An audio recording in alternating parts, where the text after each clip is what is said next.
Fuck you, Beyond the Funny nigga. I'm always on time. I want the people to hear the music. So, yeah. Anyway. What's the motherfucking deal, man? Welcome to The Den. If you're not familiar with The Den is the best conversation on the internet. You may ask me, well, why is The Den the best conversation on the internet? It's because of you, wonderful individuals who show up each and every night and make this conversation so interesting. Most of y'all. Some of y'all be in the chat doing who knows what. I ain't gonna call out no names because I don't know if they're in there tonight. If they are in there tonight, then I'll talk about them in a little bit. But let's get into it, man. Tonight we're gonna talk about possessions versus potential and how that impacts modern day dating. And I think this should be a very, very interesting episode tonight. Hopefully Mr. Prepay can join us this evening because he is the reason why we're having this conversation, because he made some points the other night in the Discord. If you're not a part of the Discord, you're missing like let's be real. If you're not a part of the Discord, you're missing like a quarter to a third of the Den conversation. Excuse me, I don't know why I'm getting all this flipping shit going on now. But you're missing like you're missing a good chunk of the Den conversation because there's a lot of interesting conversation that happens in the Discord that we don't talk about necessarily here. So I think you should definitely join. If you're not joined, the link will be up here shortly. But let's see what we got in the mix. I have for the early birds. I see D Love, Miss Bell, joined by our presence is graced by the Graces, K Grace and M Grace. Good to see both of you ladies. How are you this evening? Sweetberry Culture, D the Gamma. What's the motherfucking deal? East Side, Ronald Eyes, Beyond the Funny nigga, Just Sarah, Jen and Chill HD. What's the motherfucking deal? I don't know where this is. I'm all Flemmy all of a sudden. I don't even think Flemmy is a word, but it's just how I feel right now. Let's see who else I may have missed. If I miss you, I ain't dish you. Kenneth Cologne, honorable mention Kenneth in the building this evening. Let's see, McVice, what's nice? What's the motherfucking deal? Professor Trill, what's the motherfucking? I'm glad Professor Trill could join us. I'm sure he'll have some input on tonight's conversation. So, a couple of things. One, I don't even know what my phone is. Anyway, the Discord lane, because D Love being in the Discord getting school, he just don't want to take the lessons. You know what I'm saying? So let's talk about it, right? First, I guess let me put this shit up here too. Social medias and stuff like that. Make sure you're following on all the proper social medias. Ed Honcho HTX. I don't see. I'm not even looking at myself. Ed Honcho HTX on the gram, on the Twitters. Then show live on the Facebook. So make sure that you are following that, just in case you don't get the notifications from the tube. That's a way that you can get notified. I didn't say your name right, just Sarah. I apologize. But let me see. Like I said, let's get the bot open so nobody attacks and beats me up for the bots. I know the pistachios hold weight now, so give me just a moment. Yes, Maria, too. And also, make sure you're in the live chat. Top chat is a little suspect. That's just the best way to put it. All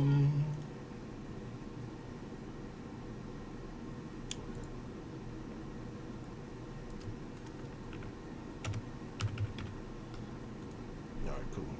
All right. So, no, never forget about Jessera. I know I had Jessera's name on it, didn't I?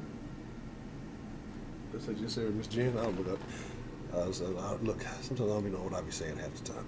Excuse me. Like I don't know why. I'm kind of mad. I should have made me some tea or something before we got started. But anyway, like I said, potential and possessions is the topic of tonight's stream. So you ask, well, what do you mean by that, Honcho? Potential and possessions. So. Yes, I know you want to get into this, but I'm going to put you on hold. Give me just one moment, because I have to fix this. This is bothersome. But potential and possessions play very important roles.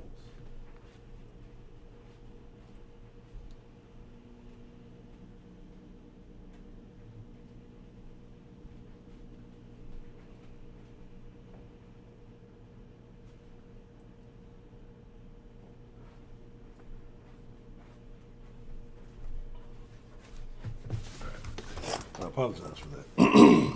This is bothering me. I really was contemplating going to make some tea, but I'm not going to do that. So a man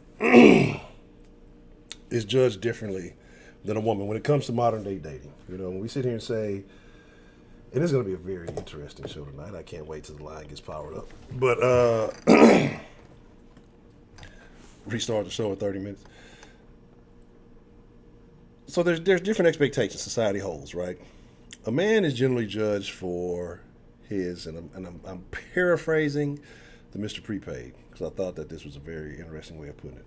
But a man is judged for his possessions, and a woman is judged for her potential. You know what I'm saying? So,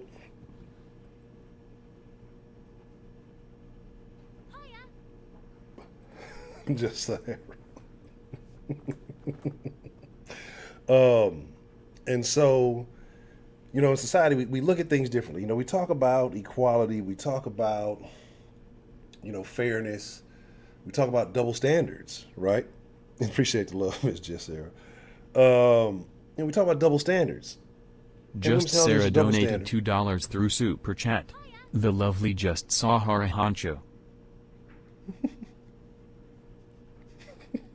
Laughing out of things said. But my thing is just like, even though there is a double standard generally when it comes to women, is it really unfair? I mean, are they really, you know, is it really like, is it really doing a disservice to women if there is a double standard, if you will, right? You know, is it that bad? I mean, the takeaways, the trade-offs that you're getting, is it really that bad for women in the dating game? Now, but now again, we're not talking about other aspects of life where things can be unfair. We're talking about the dating game strictly, because I know y'all take it and run with it, and y'all start talking about all the other games that have nothing to do with the dating game. But and generally, when a man is going out looking for a significant other, he is not looking for what a woman has that she can contribute to him, what she can do to, you know, secure his livelihood.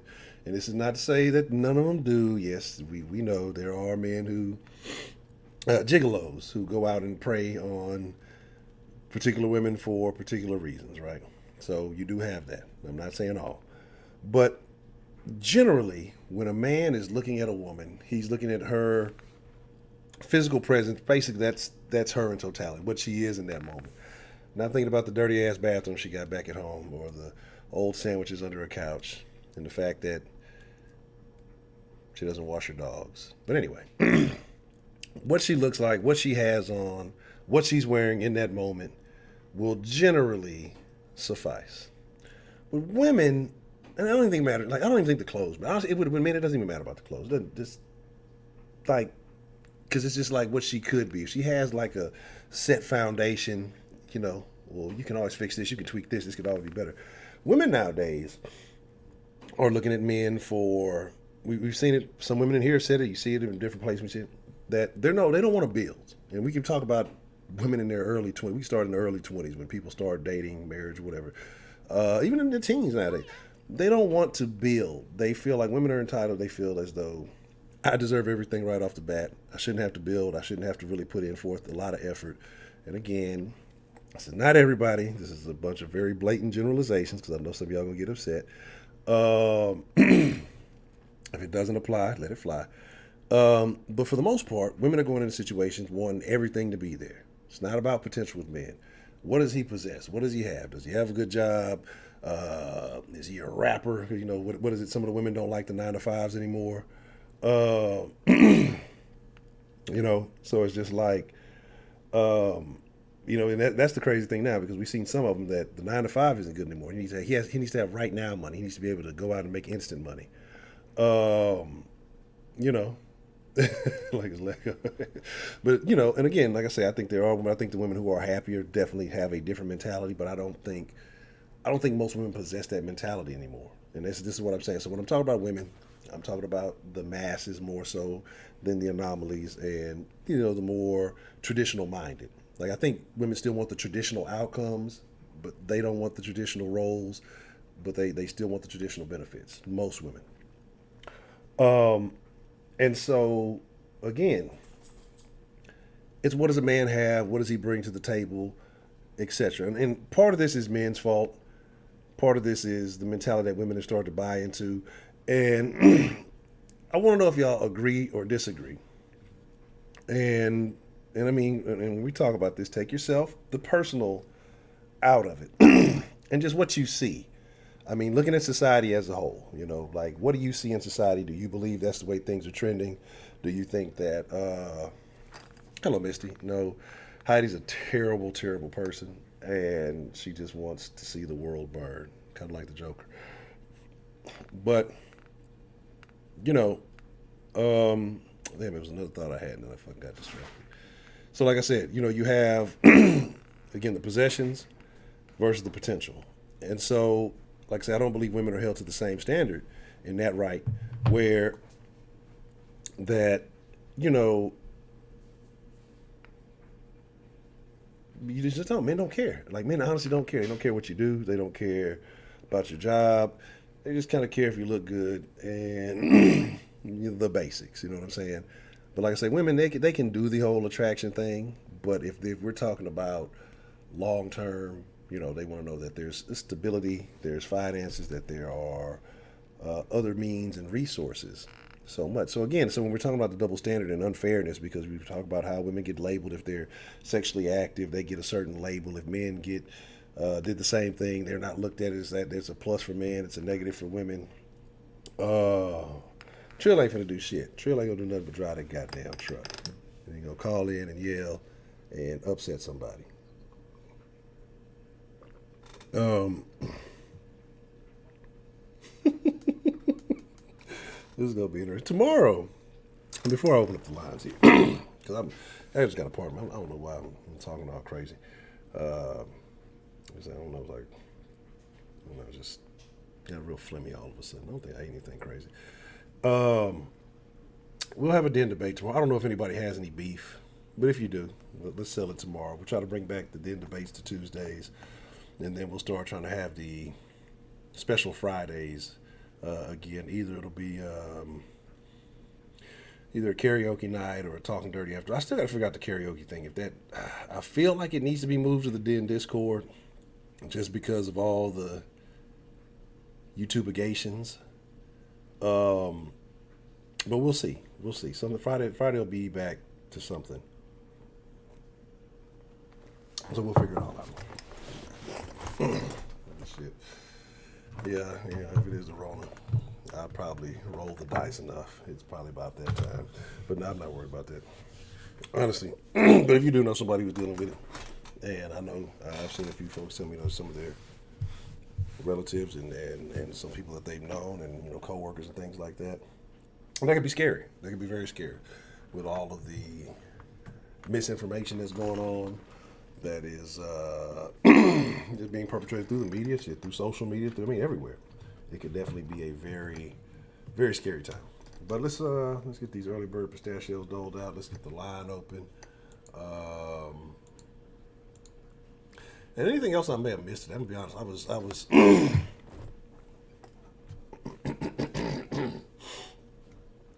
I was not tuned in to the interwebs or much of what was going on today. Let's open this up and let's get this party started. So, let's see.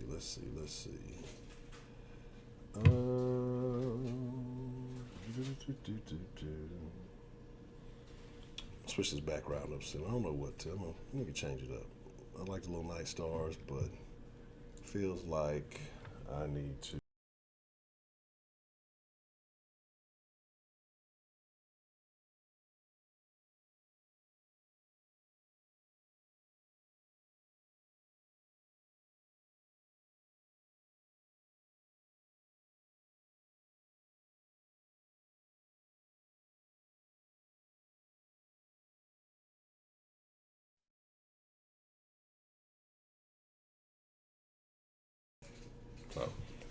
Oh, that's part of the problem. Let me see.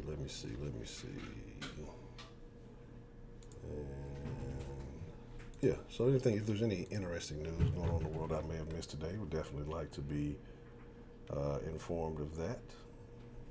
But see, that's what I'm saying. Now, like, I'm pretty sure there'll be a lot of other crazy stories that we would normally be hearing about. But right now, what's getting all the attention, fucking Scotty's toy. Scotty's a piece of shit. Everything is corona related, right? And I'm gonna be honest with y'all, man. I'm fucking tired of talking about the corona. I really am fucking tired of talking about it. Let's see, we got a call coming in. What's the motherfucking deal, man? Who we got calling in to the den this evening? And it's Eastside Harris. Eastside, what's the motherfucking deal, man? What's on your mind this evening, sir? Just Sarah donated $5 through Super Chat. First off, I want to say, man, shut the hell up. I'm not it's the black. Hold on one second. Freaking joke. Second, rolling the eyes face. Person face bombing. Rolling the eyes face. Rolling the eyes face. All right, appreciate the love, just Sarah. All right, sorry about that, Mr. Eastside. Go ahead. What were you saying there? Yeah, I'm not bashing black women, but I want to talk about Floyd Mayweather's daughter. Yeah, that's what happened. Go ahead. And it just goes to show you, man, you can give a person money. They can have everything in life, all the options. But it's just something in them that they just can't help, man. It's not how they raise, man. It's just certain characteristics and traits, man. And this girl that stabbed a pregnant woman over her boyfriend that got herpes. Yeah, she stabbed a pregnant woman over some herpes. Like, but here's my thing, and I'm going to deviate from your whole conversation. So just, I'll give you an extra bit or two, so I don't want to take out the 10 minutes. No. But it's a conversation. But this is the thing that bothers me, right? So, let's just roll the dice. The herpes thing has been out there I've heard about the NBA YoungBoy thing. And, like, even Rihanna, that was a thing, right? But you see, like, these celebrities still be dating, like, and nobody gives a shit. Like, what do you think that, do they got the cure and we just don't know about it? What is it that super rich people, I guess if Magic got rid of AIDS, they could care less about herpes, but what is it about that it seems like famous people don't give a shit about it? Like, that's the thing that blows my mind. But then, like you said, stabbed a pregnant woman. Like, Floyd Mayweather money, I don't know if that's going to get you out of that. Over a rap, and this also goes back to the niggerism shit that we were talking about. Like, with black people, this is only a black culture thing. Like, you could not be from the hood anywhere remotely close. Floyd's kids ain't never grew up in any type of sniffing poverty. You know what I'm saying? Like, they don't know what that means. Like, they broke is probably a millionaire to them, like with a single digit million. Have never been remotely close to that. But yet, what do you want to do? Go hang out and get clout from street niggas? The hood, the ghetto, shit like that. Like, that's the type of motherfuckers we attract to. Even niggas in suburban areas ain't never grow up in the hood, but what do you want to do? Try to prove that you got some kind of street kid and want to act like niggas from the, like, do you think that rich white people go to the trailer park and emulate what people in the trailer park do? No, they distance themselves from that shit. They don't want nothing to fucking. No. I ain't never seen Bill Gates go through Sunnyvale trailer park and emulate nothing. It's like they don't do that. So I don't understand why we do. But okay, this is a whole other episode. I'm gonna have to jot this down. I'm probably gonna have to talk about this before the week is up. I feel myself getting very passionate about it. But what else are your thoughts on Mayweather's daughter, man? What's going on with this?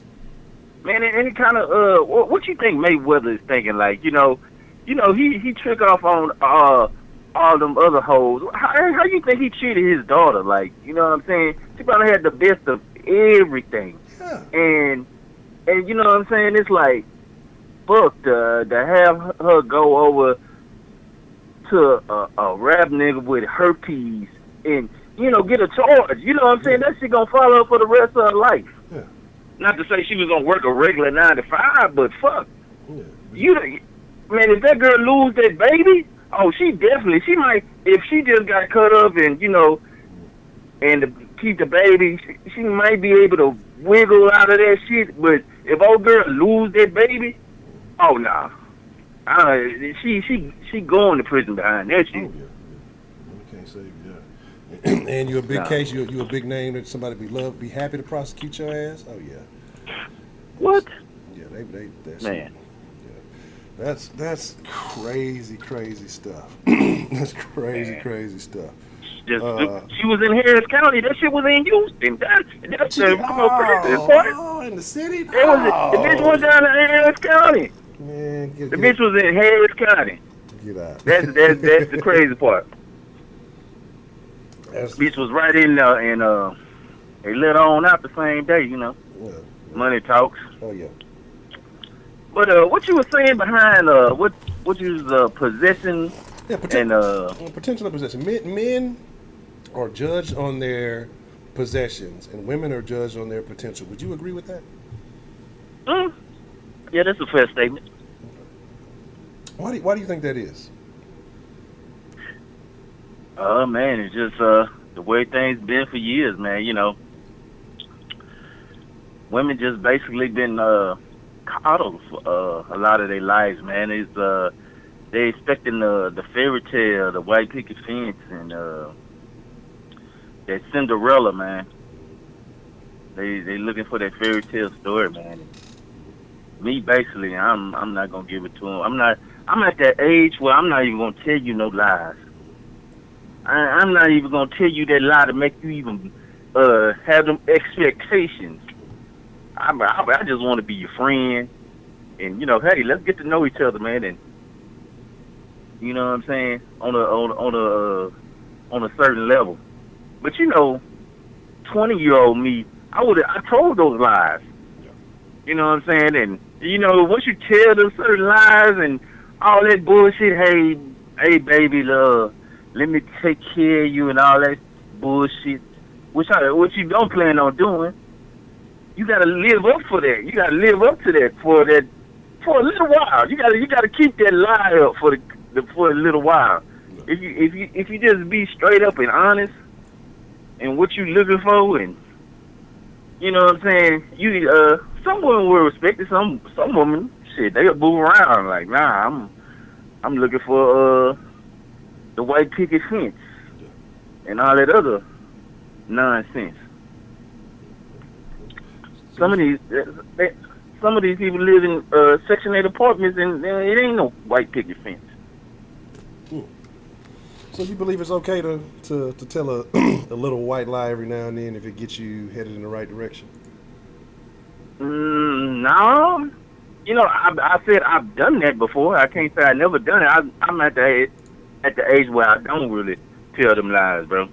But it's like if you don't tell it at first, like, really can't be mad, man. Just tell them what you're looking for. Okay.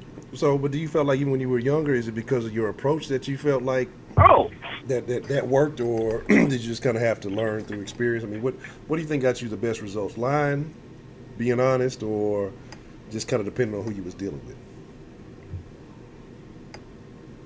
Lying can get you some results, and don't get me wrong. It's just gonna backfire on you on the end. You know what I'm saying? It's like if you just be straight up and tell what you're looking for, man. Can't nobody be mad at each other. You know what I'm saying? Either they gonna go their separate ways, or hey, man, okay, you straight up. Hey, well, hey, I'm down for a good time at the moment.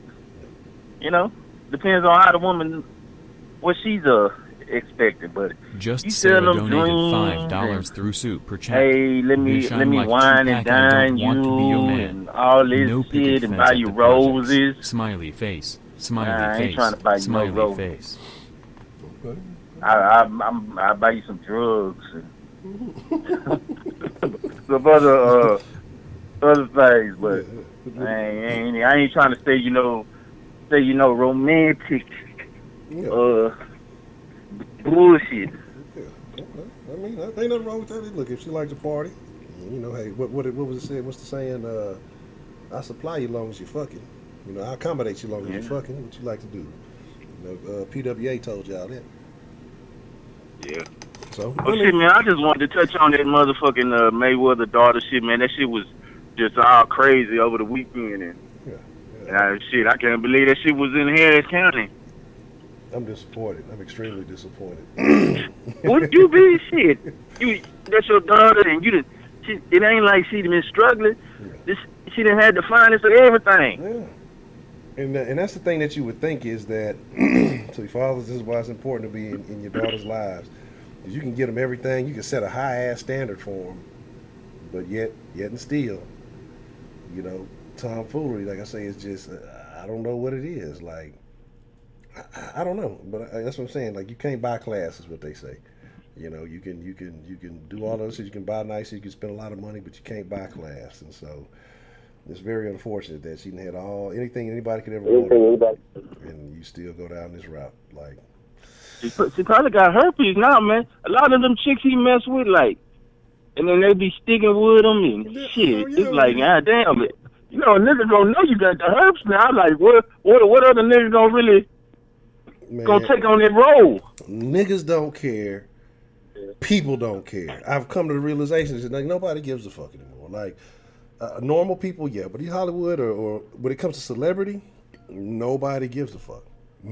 Celebrity trumps everything these days. Anything for attention, knowing that you're going into it. Like, I guarantee that even knowing that he has HIV or AIDS or whatever else it is, there are still women who throw themselves at fucking Charlie Sheen. I guarantee it. Yeah. I guarantee it. So nobody gives a fuck anymore. Like, nobody cares at all. Like, and that's the thing that blows my mind. I guess if you got the money for it, you can prolong life, or I guess it's about like, I don't know what it is. Like, I that blows my mind. Like, yeah, you would think everybody knows dude got herpes. Like that's a big deal. He don't give a shit because he's steadily slanging it. Apparently, if that's the case, if you do and he hitting everybody up with it, well, that's terrible. If the women accepted taking a risk, that's terrible. Like, I don't know, man. Like, but again, it's fame for the price of fame. That's I don't know, man. Like, if that's what fame is, I don't want none of that shit. Like, that's crazy. That's crazy. I didn't know it happened in the city. I'd heard about it, but that's a bit okay. Anything else that's on your mind there, Eastside? Nah, man. I'm gonna get out of here, man. I'm gonna listen to the rest of the call. Okay. All right. Well, I appreciate you calling in, man. That's a bit. All right. Yeah, I had heard that, man, and I forgot all about the shit. That's fucking crazy. What's the motherfucking deal, man? Who we got calling in to the den this evening? It's your boy Chill here. Chill, what's the motherfucking deal, man? What's on your mind this evening, sir? Dan Strong donated $5. When did STDs become a status symbol? This generation is fucked. I hope the next ones up do better than we did. Appreciate the love, Mr. Dan. I'm sorry, I couldn't hear the last part of what you said. It was a super chat message coming through. Heard of simping? Simping? Yeah, yep. Simping been around for a long time, longer than you and I have ever been around. Simping has been a thing. What's on your mind when it comes to simping? Well, I mean, I just figured that that's what I think when it comes. I think that's relatable to possessions when it comes to men. I know simping's been around for like a long time, like you said before, you and I. Yes. But it's starting to become more popular these days. Like, it's starting to become more prevalent because of social media, I suppose. But it's gone to like very high levels, like, if you dive very deep in the Twitterverse, and I'm like too lazy to do that, so I just basically look some shit up or watch some YouTube videos. And my God, like, there's this video of a guy saying that he'll give all his wages to his girlfriend because he doesn't deserve any, and that he thinks that her life should be perfect and his doesn't have to be. That's terrible. So when it comes to like possessions on that part, I think that's what. Not all women. I'm pretty sure there's a group. There's all kinds of groups when it comes to women and men, but when it comes to that, and since it's becoming more popular, since it's becoming like very more prevalent, I figured that's what.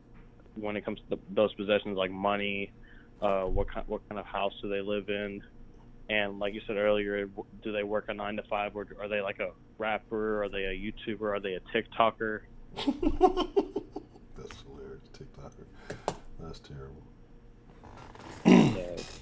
When it comes to women, I mean, so by potential you mean how they look, right? Yeah, I guess you could say you could base it on looks. I mean, their potential to be something better than what they are now. Because I mean, like I say, I think women are given more benefits of the doubt compared to men. A man, it's about his status, where he is in life right now. That's your one shot. I think all things being the same, let's say the man saw a chick and she had nothing really going for her, right? She was kind of just all the things society despises or, says is a negative for women. Say she had all that going for her.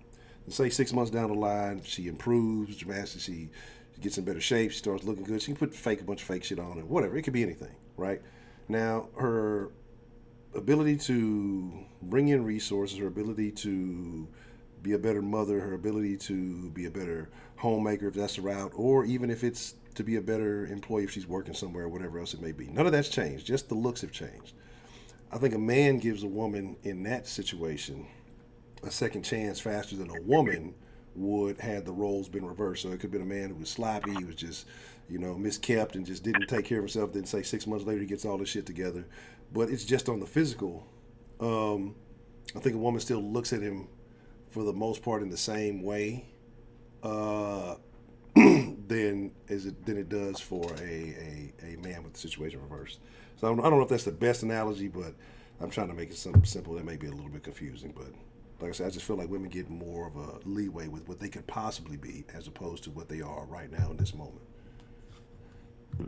Well, I mean, dating has obviously changed in the past, 10 years, like, with, the rise of social media and like apps like Tinder and Bumble, for example. Personally, for me, I'm not gonna lie. I'm not gonna lie. When I turned 18, I was like, okay, let me see what all the fuss is about. Personally, I could see why people like it, because since we're now becoming such a more digital age, and life, and sometimes life gets busy for some people, and they want to do this, and this is completely understandable. But for me, I think I just don't like the fact that I rather meet someone and see someone in person. You know what I mean? Just not like all this digital stuff, because you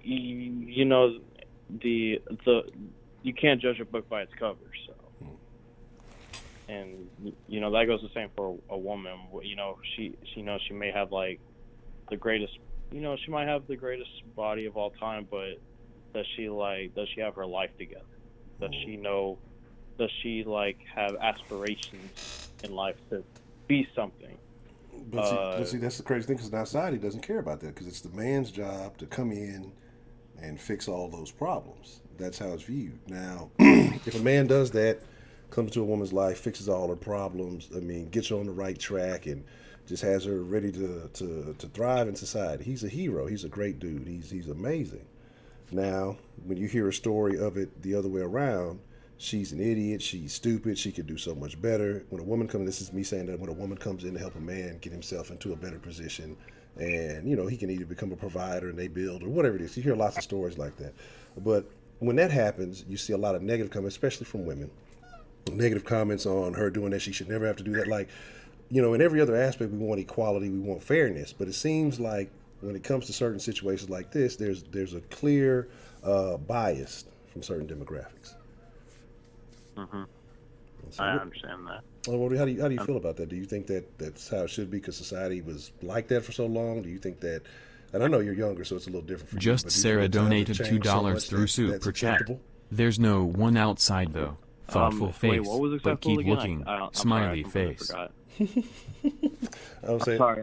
I haven't had a day off in over 2 weeks, so I'm starting to lose my mind. No, it's all good. It's all good. No, but basically just saying that when a man helps a woman get out of a bad position into a better position, he's looked at as being chivalrous. He's looked at as being a great guy. He's we need more men like him. He's a real gentleman.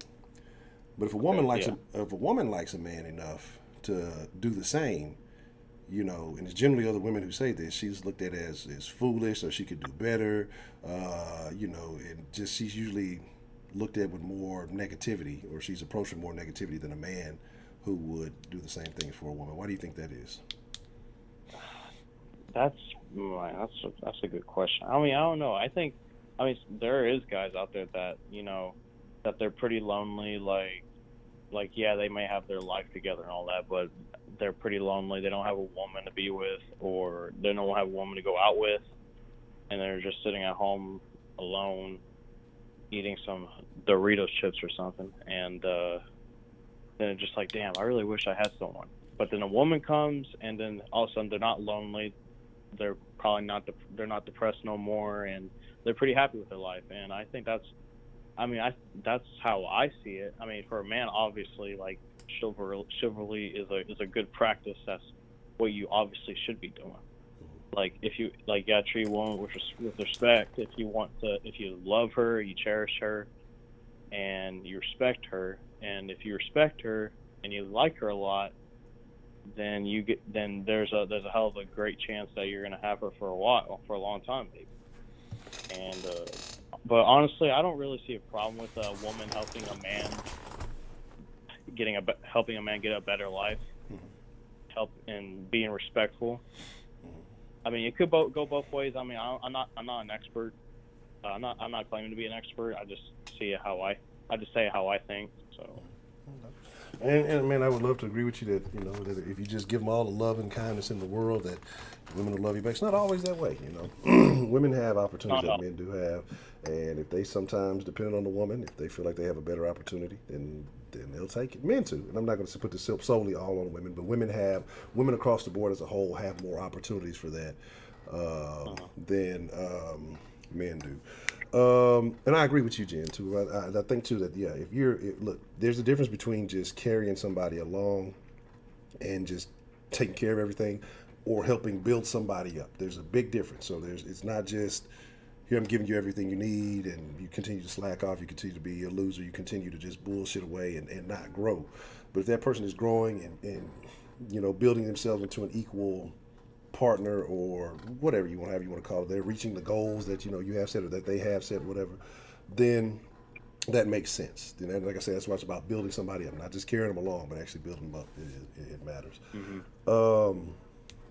Someone says, Ronald asks, have you ever been in love? Oh yeah, I have. Some of it was not a good idea. You know, in high school. You know, honestly though, I'm glad I never been in a relationship, because, you know, in high school I was always that kind of guy that always listened to, like, you know, I was friends with a lot of couples, and I sometimes find myself in that situation where I'm between both of them, because I'm friends with both the man, the woman, or whatever, and I'm like, damn, is this really what high school dating is like? Because, man, I don't want to get mixed up in this shit, because it'll be like, oh, he cheated on me and everything, and he's like, oh, she's texting other guys on Instagram or whatever. Yeah. I'm like, oh, no, I'm not gonna deal with this. I have been in love though. I have. Do I regret sometimes I was in love? Absolutely, because emotions cloud your judgment. That's true. It's true when people say that emotions do cloud your judgment. But you know, it is what it is. I've been on this planet for 19 years now, and I still have a lot ahead of me before I decide to settle down. So. Yeah, you ain't even put your toes in the water yet. Like I said, you definitely have much more experience to gain and move forward. But I don't mean to cut you off, man. Like I said, we went past the 10-minute rule. I'm trying to stay on top of it, but like I said, I agree. But the funny thing, like you made a comparison about high school dating, but high school dating has become the norm now. It's adults that are dating like they're in high school now, because I think people have kept that same weird mentality and haven't had to grow up. People have this, especially Americans, we have this weird infatuation with high school. For most people, they act like it was just like the highlight of their life. But we'll talk about that another day. But Mr. Chillman, I appreciate you calling in, man. It's no problem at all. It's my pleasure. And as always, everyone, y'all be sure to subscribe to the Den. I mean, if you're watching and you haven't already, like, what are you doing? You know what I'm saying? But anyway, y'all stay safe out there. Let's try to get through this wonderful thing. As always, y'all have a good night, and I'll check y'all on the next one. All right. I appreciate the call, Mr. Chill. You have a good evening, sir. You too. All right. What's the motherfucking deal? Who we got calling into the den this evening? Hey, it's Belle. How you doing? Doing well, Miss Bell. How are you this evening? I'm doing really well for Monday. Okay. I was thinking about this topic, and I really believe that at different ages, it's different stages, it's different things. Like what we want in our teen life might be slightly different than what we want in our 20s versus 30s, 40s, and 50s. So each age and stage, I think that we tend to look for slightly different things. Like at my age, I don't need to say, all right, I'm going to go from the bottom up with this person at 50. Now, if you're at 19 or 20 and you guys are young kids and starting out, you look at potential. Well, at my age, at 50 or 40, they're pretty much, it would be a good idea for them to be established. I mean, yeah, stuff happens in life, but you would think that they would at least have things halfway taken care of. So now the topic was potential, and what was the other thing? Possessions versus potential. Would you say position versus potential? Possessions, like ownership of things. Oh, okay. Yeah, I mean, pretty much at my age, you're looking more at companionship than you are looking at possessions or position or any of that. Like when I was in my 20s with the young kids, when I first met my husband, it was like, okay, what's the potential of this relationship? Is it going to be the picket fence and the house and the two-car garage and all that happy shit? Or is it going to be a broken-down trailer with, 10 kids and welfare? I mean, everybody in the dating world kind of looks at the person coming into their life. In the first 30 seconds, you know whether you want to be with that person or not. I said that more than once. But as far as, like, women go, when I was in my 20s, one of the things that I heard a lot most from men is that they liked women that were natural. They liked mostly, like, girl next doors. I mean, it wasn't... And I'm talking it was a different time period, too. They didn't like a lot of women with a lot of makeup. But they wanted people, like you said, you can't buy class, but you can always buy a piece of ass. And I think it's slightly different for men than women. When women are going out, we are trying not to, be on the first date, hey, how's it going to look to be 10 years down the road married with you? But you want to get an idea of whether or not there's going to be a second date. And depending on where people are coming from in different relationships, they could be, hey, I just want to hit it and quit it, and that's all I want. Or I want to be in a long-term thing. A lot of that's more mindset than it is figuring out what somebody possesses and what somebody's potential is. Because it's more going to be about what you're bringing into it, not just what somebody else is bringing to the table. Okay, but on that, okay, but let's say we're being very general and across the board. Who is generally more expected to bring something to the table? Would you say men or women are more expected to bring more to the table? I guess I come from that in a really weird way. Is like because my dad died when I was young. We were always expected to know what we could bring to the table in a relationship. And that was because we were raised by a really strong mom that said, hey, it's not just, we like chivalry when they open the doors and this and that and the other thing, but you've got to be able to bring yours to the table as well. And I don't know if that's still affected in the majority of households today of women being raised. Or is it like, was it Eastside Harold said about the Disney, want to be happily ever afters, That's the thing. Happily ever after really isn't happily ever after. You have to work at it every day. And if your head going into a relationship is, hey, I just want to have a little fun for a few weeks and, then you decide, I don't know who it was over the last few weeks or even over the last year. Somebody said it once that men direct the relationship, women direct the sex. And I think that kind of says a lot about today's society, too. Because when women are trying to do the same power plays as men and allow sex to be sport, the value goes down in it. And when a man says, all right, I'm not going to sleep with this woman until I know that she's right, she's not going to think more of him. She's actually going to think less of him. But to me, that comes down to the fact that we're an overly sexually stimulated society today.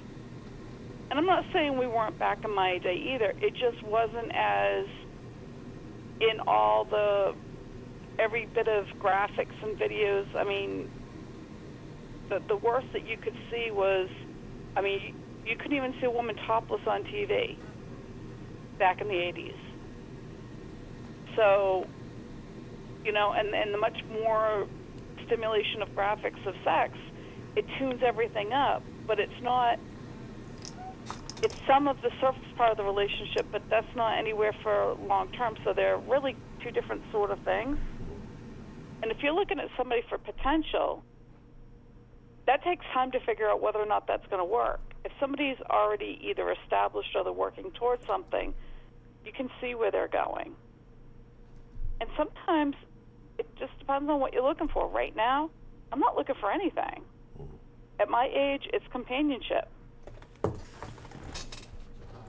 And I know that's probably an odd thing for me to say, but I did 23 years with somebody, you know. I don't need to do all that other stuff because I did all that. And if it happens, hey, that'll be great. But it's going to take a lot more quality person for me to be able to be personal with them. And when we were 20 and we were young and there was, you know, college experimenting, that was a whole other lifestyle. And that's what I'm saying is that when you're 20 or you're 30 or you're 40, you're looking for different things at different levels that you're at. Now, there are still some 50-year-old guys that'll go out with a 20-year-old just to say that they can, but it doesn't always necessarily that means they can keep them. It just means that they're not as mature to handle somebody that's of their own age. So that's a good point right there, though. Okay. In a situation like that, and we were talking about possession and potential, I think that's kind of the key thing. Usually a man of that age is not getting women that young unless he has possessions, and he's probably not spending that money unless he is enamored with her potential, or the potential of what she can do in the bedroom, probably anything else. Do you think that those roles, you know, if you flip it around, do you think that happens? Do you see, because you see it, I would say relatively, I won't say frequently, but it happens more often. Again, with older men who are doing all right for themselves, they're able to get the attention of these young women because, you know, they can buy them what they want, whatever it is that goes with it. But do you think it works, you know, kind of in the same way if you flip the roles of the sexes? So you say older women who are enamored with younger men. Do you think that takes place as frequently? I think it actually kind of it's about the same thing. Women, it like at my age of 50, if I would never ever go out with somebody that was any younger than me, but not a lot, 5 years. But the point is, like somebody 20 years younger than me, I got kids that are that age. There's no way I'd do that. So what I'm saying is for me, why would I date somebody that doesn't have the same experiences that I do? Why would I date somebody that hasn't had that age of maturity that I've had? I look at somebody who is being a cougar, and it's like, oh, let's just get the sex, let's keep it on the surface, and, you know, and that may not be what it is individually, but I see a lot of that. You know, the guys just want to feel younger, and the women want to feel like they're still vibrant. And that's all surface shit. That has nothing to do with deeper long-term relationships. I'm not saying later on it can't happen. But in the beginning, it's just a piece of whatever it is. Okay. And when it becomes longer term, it's usually when both people put on the table what they have to bring to the table. It becomes negotiation. I mean, can you honestly tell me in most of the relationships that you've ever been in, it started out as friendship? or it might have started out as a piece, but once you get to know that person and they had intellect and they brought a lot more to the table than you thought you did, it gave them a better sense of their stock price went up or their stock value went up. I don't know if that necessarily had, too much portrayed, because I don't think that if I go into a situation intending for a woman just to be a piece of ass, and it probably hasn't exceeded anything past that. Now, if I come into a situation with a little bit of interest, kind of curious, like let me see what she's about, then I'll actually probably show more concern and be more attentive to see what it's all about. But if I have absolutely no interest in that, I don't think you change from one category to the other. I think other people maybe, if you spend that much time, but generally feel like it's a piece, I'm not going to spend that much time entertaining too much conversation or anything else.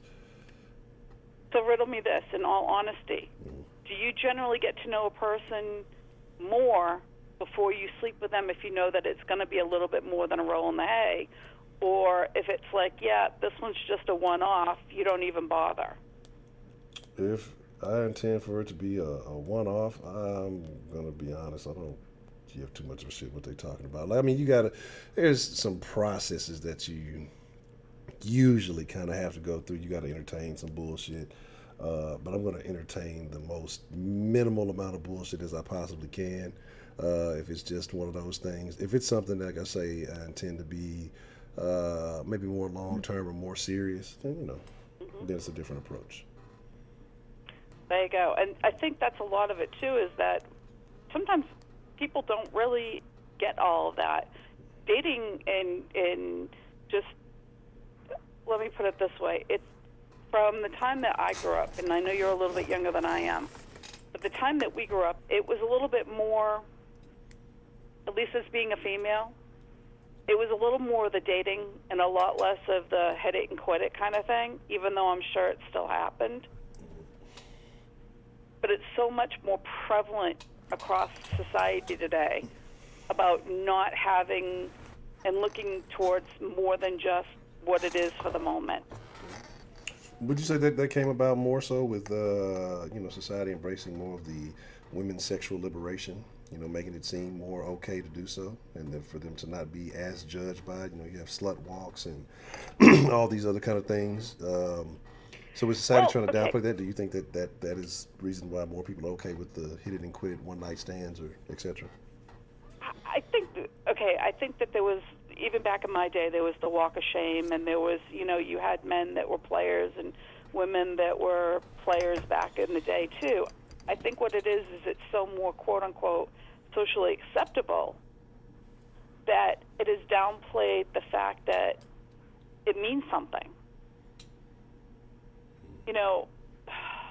I am so the last person to be religious, but people were put on the earth to procreate.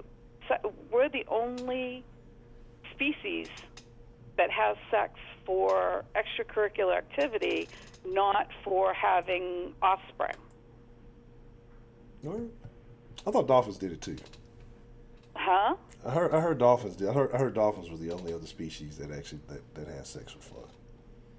That would be kind of cool. Didn't know that. I'll have to look that up. Anyway, point being is that back in the day, that's the reason that there was marriage, the reason there was courtship, was more for getting couples together as far as financial. That's what dowries were all about.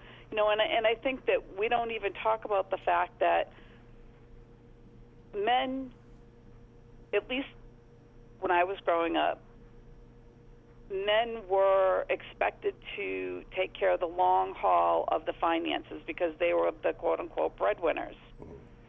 And women brought things into the marriage. Now, some of them they were able to cook or sew, or they were able to, do different domestic situations and have children. And that was part of what they were bringing to the table. But the other thing is that even though on these roads of relationships and courtships, none of it's ever been talked about, are we actually healthy enough to be together? It's all about, okay, yeah, we like each other, yeah, we're okay, compatible, and we'll do this for the long road. when people don't really talk about whether or not you should be doing it. Because sex is so prevalent in a lot of places, in a lot of situations.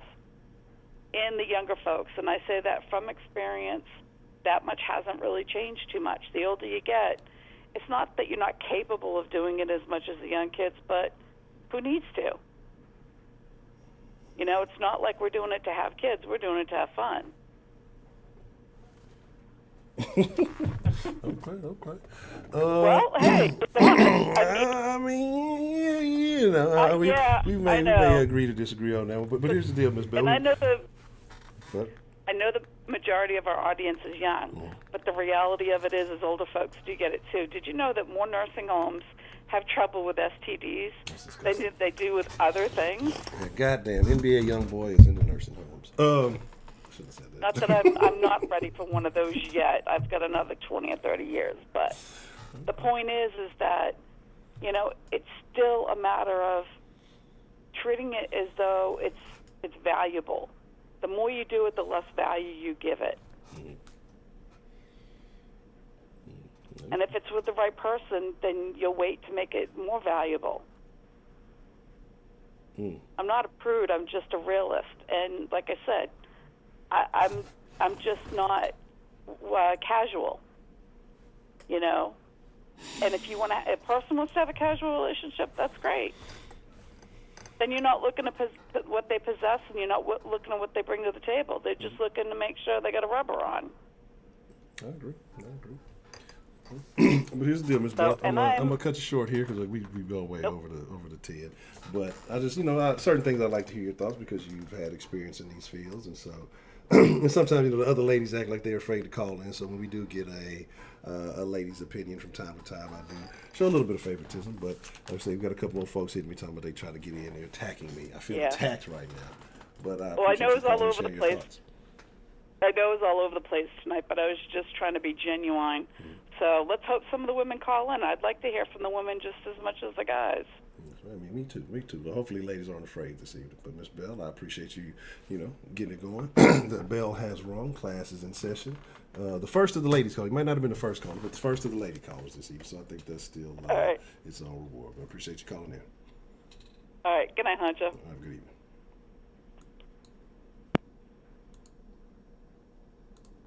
Well, what's the motherfucking deal? Who we got calling in to the den this evening?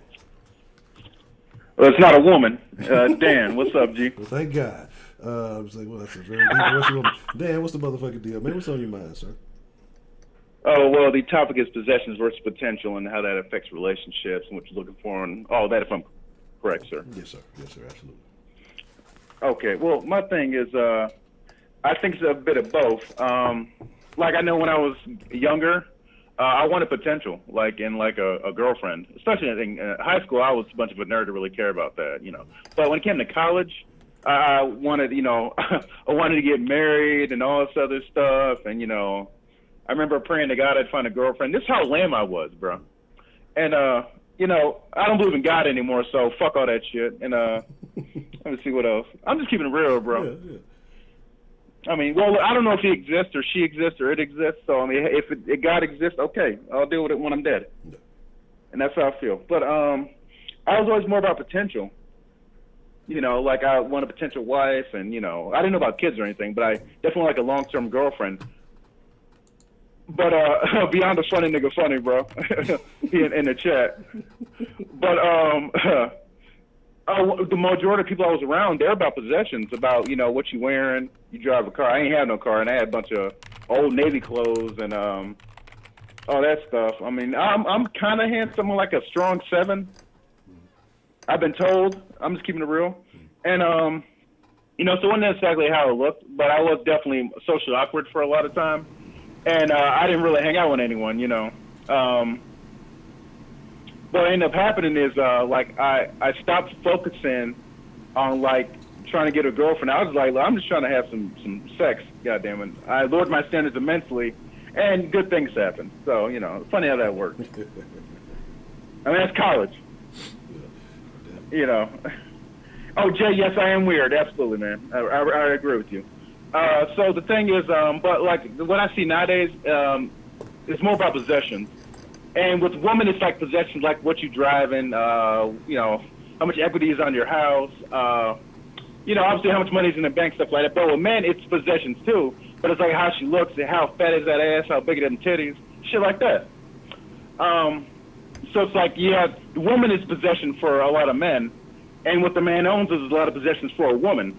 Potential, I mean, maybe, you know, I think the truth that's in between, that's ideally it's supposed to be in between. You know, for any ideal relationship, there's going to be some leeway given one thing. I'm sorry, I hear like air gust and thing. Yeah, I'm not sure what that is. But. Yeah, it's this damn vent. Like it does what it wants to, and it's fucking pissing me off too. But so okay, it's all good. Oh no, you're fine, bro. They roasted me in the chat. But see, the thing is though, like nowadays, like I don't think people want to make that compromise. Because like, look, you might find a person who's potentially a really good earner, things like that. But there's certain things you might not like about this person. Like she might be dumb as fuck, or he might have buck teeth, or whoever the fuck knows. There's a lot of things that people aren't willing to make that compromise. I'm not saying compromise like this person is going to cheat on you constantly, or they're beating the shit out of you. That's a bad compromise. That'll risk your life and your health. I'm talking about compromise about something like your top 10 features in a person. This person might have 6 out of the 10. That's better than most. But no one's willing to compromise. And then you have all these Instagram thoughts and all these dudes flashing their money on social media and shit like that. It hypes up people's expectations, you know. And it's so easy to cheat on people now with social. Oh, I have buck teeth, Ms. Grace. How you doing? So it's so easy to cheat on people and everything like that. And you're comparing yourself to these motherfuckers you're never gonna meet. It's like no hope for anyone in terms of like. I think like back in the days. Yeah, back in '90s, 2000s, you know, when MySpace first came out, all that, because I'm old. You actually met people like in like the library or like at a party. You didn't know people before you even met them and stuff like that. And they're on Facebook, yeah, da. Like social media has just like fucked everything up. Oh, okay, I'm sorry. Let me answer this question. Beyond a funny nigga, caller, where do you think you will go when you die? I'm gonna go into the ground, as far as I know. Anything after that's a surprise. That's what it is. I shouldn't have brought religion to this. I played myself. I'm sorry. Real shit. Yeah. So, I mean, look, you have a right to believe what you believe, man. I just believe that I don't know. How about that? I'm agnostic. I put it like that. I honestly don't know. Then I'll leave it like that. So, you should respect that. I respect, dude. Respect. But let me tell you a story about possessions versus potential. You ever heard what's happened with Johnny Depp and his ex-wife, Amber? That's the one who kind of tried to set him up for the oak. You said that he was beating on her or something, and it turned out she's actually the one that was doing the abuse. Essentially, she took a shit in this man's bed. What? She severed his finger. Yes. Look that up. Yeah, the deposition's going on right now. Recorded depositions. He got a finger severed. Had to get it reattached in the hospital. She took a shit on his bed, a big stinking dump. She possibly cheated on him with Elon Musk. I mean, if you're gonna cheat on anybody, must be a billionaire. Yeah. You know, everybody trying to upgrade or some shit. So she did all this shit, but she's and on top of beating this man, she's slapping him and shit. But she's the spokesperson of #MeToo, speaking out against domestic violence and shit. But she's been abusing him. He's never abused her. The worst thing he did was text somebody, "I want to kill this bitch," and that was it. But she's saying all this other shit. So shit's coming out now. So he saw potential in her because she was like a B-list actor and shit like that. He's Johnny Depp, you know, essentially. And I ain't putting no one on a pedestal, but I'm just saying this is a case example of possessions versus potential. She saw possession. She saw, I'm going to be dating Johnny Depp. I'm going to be at his little mansion in France and where he live at in America. She saw all the possessions, but she's mentally unstable, so she fucked that away. And now she's trying to get the case dropped. It is too late for that shit, bitch. Fuck you. Fuck that.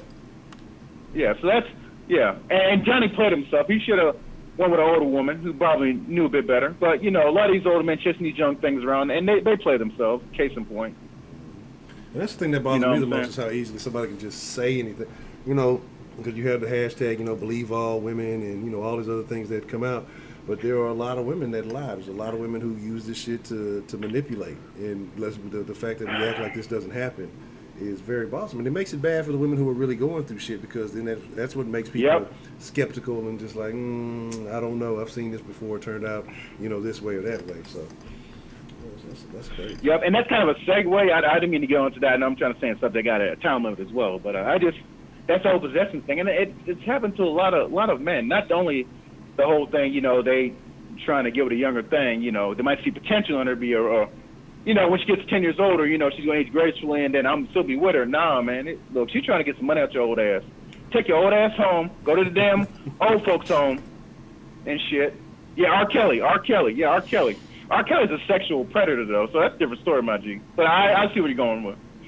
That dude's got problems, man. And, yeah, man, it's just rough out here, man. That's why I don't bother dating nobody no more. I learned this from a long time ago from a dude. He was arguing with this back in college, of course. He was arguing with some chick. She looked really good, Puerto Rican chick. She looked good as shit. It was some party, and he was like in a fraternity or whatever. And she's like, she was yelling about something, and she's like, I'm gonna leave. And he's like, go ahead and leave. I'll beat my dick. I don't give a fuck. And she got mad as fuck when he said that. She stormed down, started crying, and he's like, that's how you gotta treat these broads, man.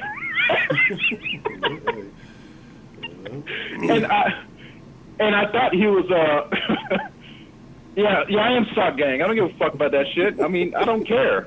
You know how much money I save by beating my dick? It's amazing. I watch free porn. I don't give a fuck, B.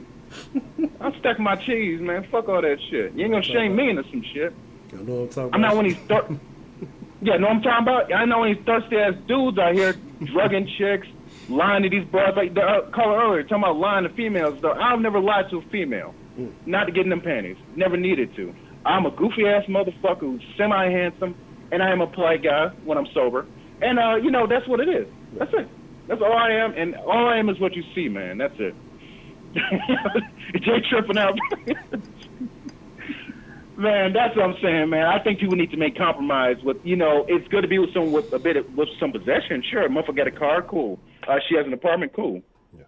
Absolutely, Sarah. I ain't got no kids. Yes, ma'am. You damn right. But there needs to be compromise. The best is in the gray area in between.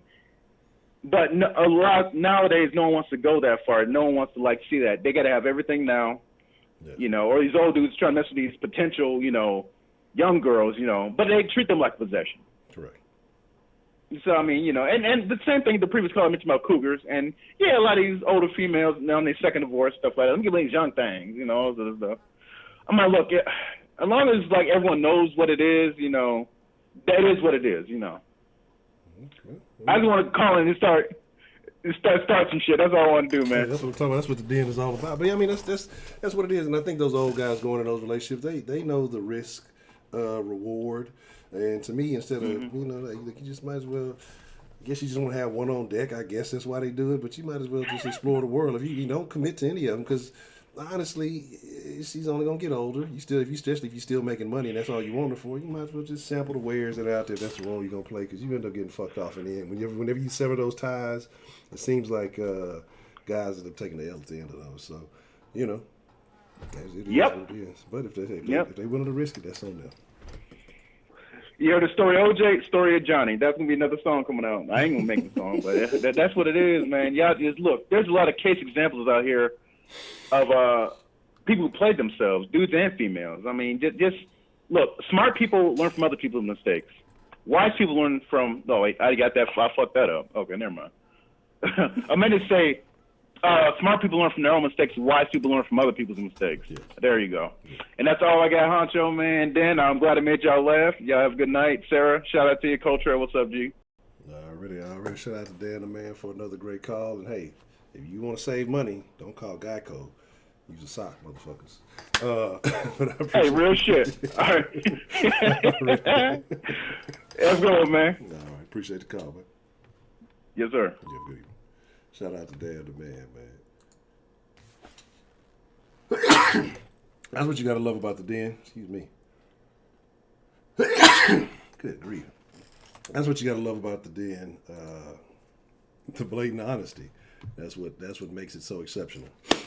Hey man, look, you rather fuck up some of your hands. You go to court for child support for making a bad decision.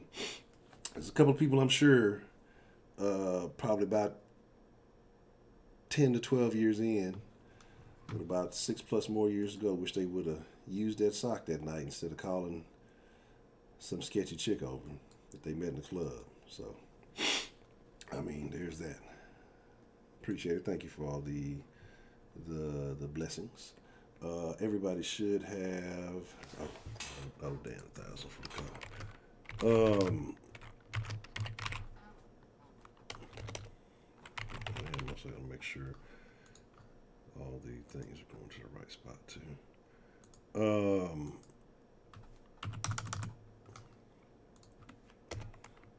Damn it. If you are on hold, because there's nothing showing up, you may have to hang up and call back.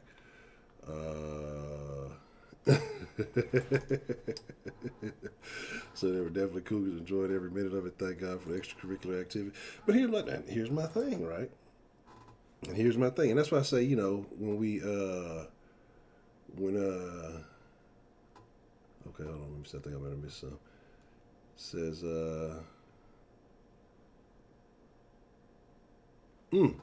okay, hold on. I gotta read. That's a very interesting comment. What's the motherfucking deal? Who we got calling into the den this evening? It's Michael Jackson! Oh, that Dan. No, Dan, you did not offend me in the least. Matter of fact, I enjoyed it. You know, I enjoyed his call. Honcho, I had a headache today.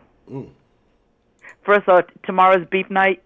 I wish that freaking guy from your den Facebook page, that soy boy, beta, pillow biting, raggedy ass nigga, you mean I wish he would come on here because I've invited him to come on to the den. I cannot stand him.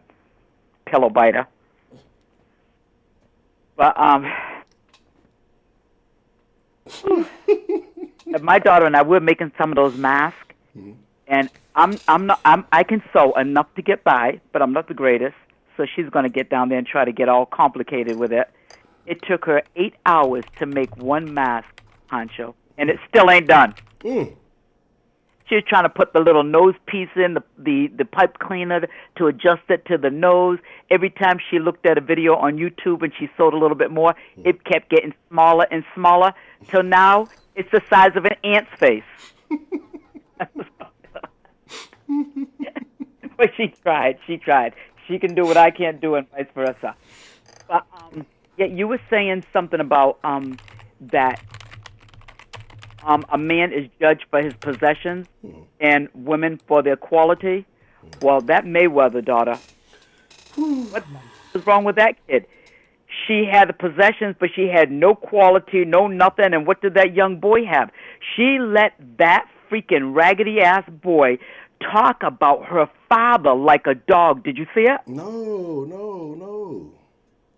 What? He was talking about her father like a dog, and she was in the background looking like a retard, like these dumb girls that I see. Just so freaking dumb. They have the look at me, I'm dumb. I got purple hair, I'm dumb. He talked about her father live like a dirty dog, and that freaking kid let him. Didn't say a word. My daughter was showing me that this morning. I said, I'm going to tell you what. If any of you kids ever talked about me that way, fuck it, you're on your own.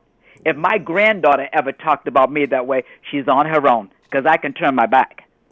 I'm nice. I ain't that nice. Yeah, that was crazy. So that kid clearly had no substance. Yeah. I mean, and if you have no substance, you have no quality. Yeah, that's wild. Like, Floyd need to call him out to a fight. And then let him talk all that shit. Tell him you know what? Well, that's what that kid's probably waiting for, because then he'll get paid. You'll get paid. You'll be embarrassed a little bit, but you'll definitely get paid. Yeah, exactly. It was awful. But Floyd needs to pick some better quality women, because he goes after these riffraff kind of low-life broads anyway. But, okay, to this relationship thing, I'm not going to say too much because everybody knows how I feel about things like this here. But in a relationship, it needs to first be established what you're there for and what he's there for. You know, you got to establish that, because sometimes it's not anything so important. I do want love and respect, but it doesn't necessarily mean for us to get married and for the long haul. But I want to get that love and respect and have a good time and be wined and dined and treated well all at the same time. You know what I mean? And everybody has an underlying need. You know what I mean? So if you have an underlying need, You mean you need to find someone that might be able to fulfill that, and vice versa. You know what I mean? And that determines a relationship, good or bad. You know, when someone has a need and someone can fulfill it, you mean then a relationship starts blooming. It might not bloom too much. It might grow to be little bloomy weeds. You mean, but you'll still have some kind of relationship, and it's up to you to either stay in it, you know what I mean, or get out. Now, I had turned on the television. Yeah, don't let me. Every time when I listen, sometimes it seems like I'm cutting you off because I turned the volume all the way down. You know, so I don't hear. So let me know. Say, Miss Grace, don't be cutting me off. No, you're good. I'm not saying no. I'm just listening. You're good. Okay. I had turned on the television, and I heard that rapper Remy Ma. She has a husband by the name of Pat Poose in New York. And do you know who he is? I've heard of him. I'm not a big fan of his music, but yeah, I know what you're talking about. Yeah, right. Well, they have a clothing line called Black Love. But he said something interesting to the other guy named Safari that was marrying Erica Mena, or married her or something like that, because Erica was pregnant and going through some changes and acting wild. And I loved what Pat Pooh had to say to him. He sat down with him. He said, look, in other words, I'm just going to paraphrase this, those fuck boys have really done some damage to our women. And he said, and it's up to us for loving these women to stop patching up those holes. And he's been with Remy for a long time now, all the while she was in jail. I mean, he's an incredible man. But I love those words.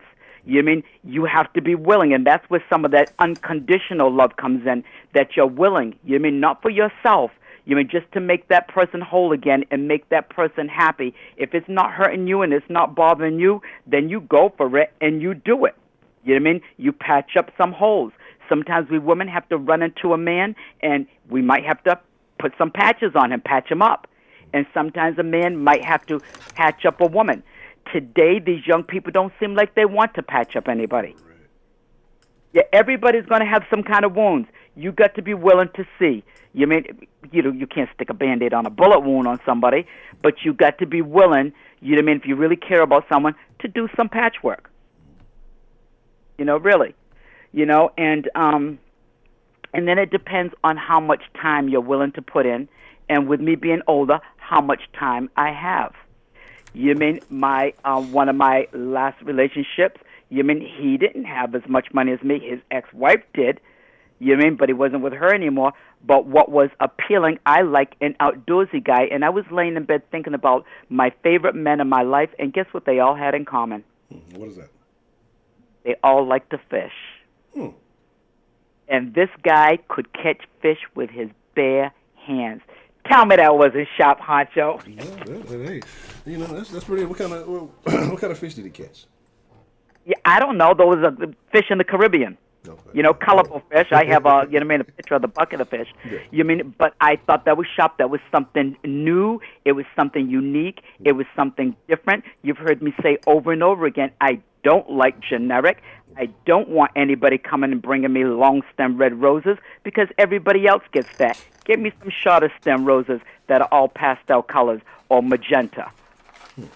And that's much more meaningful. That means you put more thought into it. But I don't like the run-of-the-mill. You know what I mean? Give me some uniqueness. So I thought that was pretty sharp. You know what I mean? He knew how to be with an older woman. You know what I mean? Because his wife was so much older than him. You mean? But there still was a childlike quality that fishing made him very happy. But I said every man, my favorite men, James and all of them, they loved fish. But this one here liked to catch fish. He could catch fish with his bare hands. Coming peacefully. Coming peacefully. Better than me. Definitely better than me. Yeah. One last thing. The other thing is when people talk about chivalry, yes, I like to be treated well, but I don't care. I cannot wait for a guy to open a car door for me. I can't. Come on, Honcho, I walk faster than everybody. I get to the car, he can unlock it, and I'll get in. Plus, if there's a drive-by or something, I want to be sitting in the car. You be out there, someone's going to mug us. I'm in the car safe and sound. I don't like standing there. I feel like a retard, and I tried that. You know what I mean? I tried going to the door, you know what I mean? And you stand there, and I'm feeling like I feel real stupid. This feels really dumb. And the guy's walking, and he's walking all slow. He's walking around, and I'm standing there, and I'm like, this feels really dumb to me. So I said, you know what? I always do my own thing, and I let them know, no problem. When it comes to opening the car door, I think no less of them, and please don't think any less than me unless they feel like they insist they want to do it, and it might be a problem because I can't just stand there, twiddling my thumbs, waiting for someone to open a car door for me. That it just doesn't feel right, But I didn't want to call because I was going to just lay here and listen because I had a slight headache.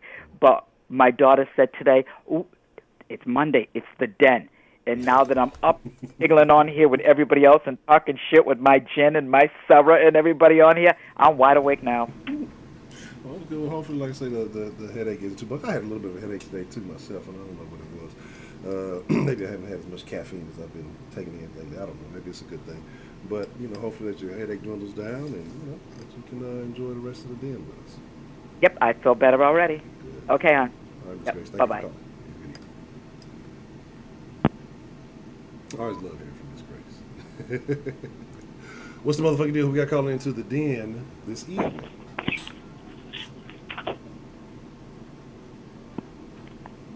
Hello.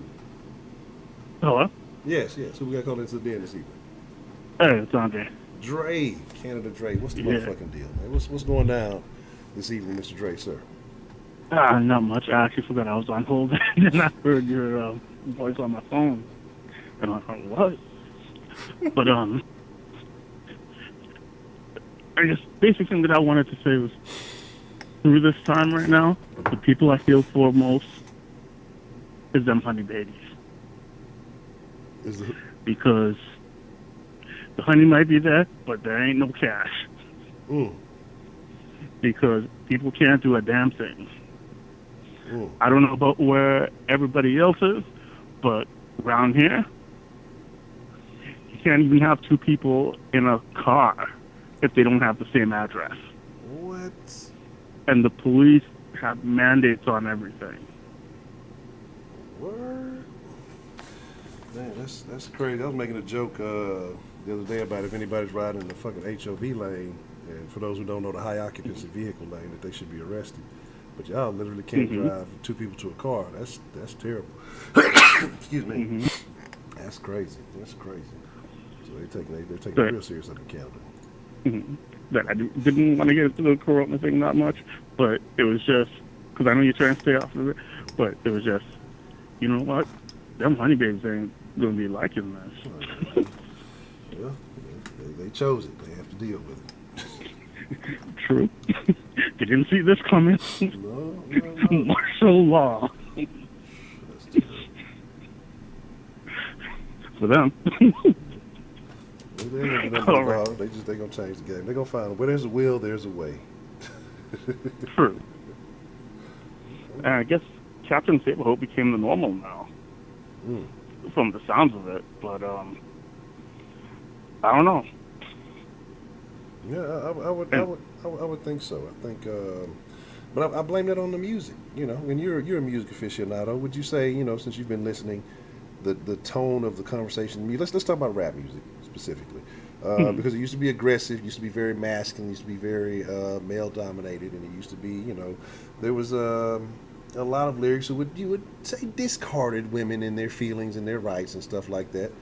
But it seems like it went from being more of a player and things like that to now to where it's all about giving hoes money and buying them this and buying them that. Like niggas almost want to go shopping for the females instead of just giving the females the money to go shopping for themselves. It almost seems like niggas want to buy them, make niggas know the names of the bags and all this other stuff. But it's gone from being a player to more so about tricking. And so do you think that is kind of reinforcing some of the mindset of some of the modern day women, since rap is such a popular genre of music? I can't disagree with what you're saying, because I would say when it started turning was around the Cash Money time. And everybody with the making it rain. And then you just draw the arrow and the arc on that, and you see exactly where it's going. So, as long as the cash was flowing, they were willing to do anything. Okay. That's interesting. That's Terrible. Culture, they are already in the rap game. That's why my passion for the music has dwindled significantly. We'll get into that another time. But okay, so other than that, what are your thoughts though? We're saying that women are more based on their potential, men are judged more so by their possession. Would you agree with that? Would you say you see that same kind of mentality up in Canada, or just what are your thoughts on that statement? I think it's something that's talked about more that is actually in practice, because when it comes down to it, it's still basic animal attraction that brings people together. That, like, some people have their agendas, yeah, but on the majority, I'd still say it's animal attraction, and then some type of sense and sensitivity type of thing comes in, like yeah, she looks good, but she's a hoe, so then all of a sudden she doesn't look so good. And I guess same way around for females. But my main comment was really just about them little honey babies. Yeah, definitely. It's gonna be tough for them. Like I said, they all moving to the OnlyFans and all that now. So they're actually going to end up evolving their game. So instead of being able to only target a smaller market, they're going to expand worldwide now. So it's definitely pretty tough. Any thoughts on the Mayweather young boy situation thing? Have you heard about this? Like I say, I'd heard part of it. I didn't know that he was on the thing talking all kind of shit about him and all that. But I'd heard some about the daughter, and just hearing more about this. I didn't hear about it until it was brought up here tonight, and I don't know. I don't know how she could be that. Well, I can understand how she could be that stupid to go and stab somebody, but after this guy been talking about your dad and everything like that, and to sit through that, unless she has some personal beef with her dad that we don't know about, then I can't understand it. Because to me, that's like one of those things. Sorry? I said if that was the case, they would definitely be taking her out the wheel. Yeah, like if I'm dad and you're talking about me like that, you're letting your nuts talk about me like that. It's like, nah, you both cut up. I don't know neither one of you, and come close enough to me, especially if I'm Mayweather, I'm gonna knock your ass out. It was self-defense. I felt like I was threatened. Because especially if a dude starts running off his mouth first, and then you see him, it's like, hey, I felt threatened. I heard all this stuff about him saying all this about me, and then he came up around me, and he wasn't looking too friendly and everything. I just did what I had to do to protect myself. Well, and I know it works. Hold on one second, I need to cut you off. Jay, if you're still in here, explain to me the culture. If you could explain to me the culture, I would love to hear it, because I've been asking what the culture is for quite some time. And if you're telling me what, let's see, we are all about selling each other dope, shooting each other, stabbing each other, killing each other. That's the culture. Because anytime somebody made a mention about music, you seem to have gotten upset about it. So, I mean, that's what most of the music is. It's not like niggas ain't listening to KRS-One, Lupe, or creator guys who are talking about motivational shit or inspirational shit. That's not the culture, because whenever that comes out, nobody says that's the culture. It's always usually the tomfoolery. Everybody's always talking culture. NBA young boy ain't no culture of mine. Like, so if you feel if you associate that with your culture, that's cool. That's no culture of mine. Maybe when I was younger, I'd have thought that was something. But as an adult with some sense now, I don't give a fuck about the culture in that sense, because that shit don't make no fucking sense. That's not my culture. It has no bearing on my history or my future. So, but go ahead. Sorry about that, Mr. Dre. The thing is, the media puts a portrait in people's heads. And, like, I want to go on to blame movies, and, yeah, the music has a little bit of responsibility too, but to me, not as much as movies does, because that puts pictures in your head. That actually lets you see what's going on. And it puts pictures to names and everything. It gives you the full recipe, shows you step by step.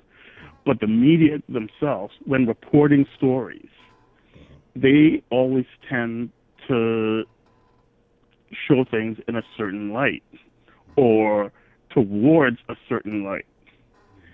I guess, like, what's his name? Old comedian said that he used to write Richard Pryor. If you don't have the complexion for the protection of the selection. Paul Mooney. Yeah, that's it. But, yeah, so, like, seeing all those things, and, like, even if you're not into watching movies or music or even video games or whatever, just watching the news, people get conditioned by it. And then all of a sudden you have like a whole set of kids coming up thinking that this is the way they have to be. This is the way they will get respect. This is the way they will achieve this and that. Not seeing the other side of, yeah, you have to get locked up. You'll be in jail. Nobody will know you. You'll be a number. And don't worry about dropping the soap in the shower. Watch your back so you don't get shanked. Let's just say definitely, it's definitely a different game now. Because like I say, you know, it used to be, and even UGK talks about that. You know, the social commentary, they would give you both aspects of it. Now, everything is balling, everything is cool, everything is all good. That's what I say. That's why I'm curious. I wish Jay would share with the culture, because I've been asking for a long time, what the fuck is the culture? Because again, the shit that they putting forth, that these mainstream artists and all this shit ain't got no culture. Me, I don't have anything in common with these niggas. You know, we may have come from similar environments, but you know, people say you're a product of the environment, and that's true to an extent. You know, but, but now the fact that everybody has access to the internet, your environment is becoming worldwide. Like, there's no more just, oh, I'm a product of this neighborhood. You know what I'm saying? And so it's like you see what people have done. Like, you have access to all the history. So people who've looked like you and been successful, even coming from worse situations, you can't use it, that didn't sell dope, that didn't, like, that's just a cop-out to me, honestly, as far as a lot of things. And so, you know, I wish niggas, you know, would stop looking at that. The rappers, your culture. What does a rapper ever really accomplish? You know what I'm saying? Like, and I know I'm taking this way off the thing because y'all know certain things get me on little tangents, but y'all was looking at Jay or P. Diddy, they gonna be the first billionaire. Who gives a fuck? Some nigga came out of nowhere that y'all had never heard of, been a billionaire for decades now, and there's more than one, and comes and pays off all the fucking student loans of somebody. You know, y'all don't become more interested because it's more of a likelihood you could become rich the way he did compared to the way Jay-Z or somebody else did. But because it sounds good, it looks good, it's flashy, that's the culture. That's not the culture to me. Like, you got there's so many other avenues, but when you buy into that, that's your culture. And if you notice these major brands using that terminology and all that shit that buys you into that bullshit, it's targeted to make you behave the same way. And then you fucking get caught up in the loop and then start saying, oh, well, we can't do this because they don't want us to. We can't do that because they don't want us to. But in reality, we just ain't fucking taking those routes. We ain't even trying that shit. So it ain't no they. It's more us. And like I say, so people don't want to take those other options. Then, of course, nobody's going to be successful in that route because nobody's doing this shit. Nobody's trying to. But we want to blame it on some shit talking about the culture. But the culture, quote unquote, whatever the culture is not benefiting us because it's getting more niggas locked up. It's getting more niggas catching cases. It's getting more people killed than anything if, quote unquote, that's the culture. You know what I'm saying? And that's something that we choose to follow as opposed to it being forced on us. And instead of it being forced on you, now they just make it look good and shit. I mean, that's all it takes. And then people buy into that shit. And so I say, you know, you can believe that if you want to. If that works for y'all, that's y'all. Y'all can't never sell me that shit. I'm not buying. Like, the thing I'd say too, it's a matter of the machine. Like the governments and everything, the companies, the corporations. Because for music itself, in the 80s and part of the 90s, there was a lot. Actually, you know what? I'll give the 90s the whole thing. But each decade coming up, it got lower and lower. The thinking mentality, the consciousness in the music. Like 70s had more than the 80s. Going back, 60s had a little bit more. And I guess it probably did peak in the 70s from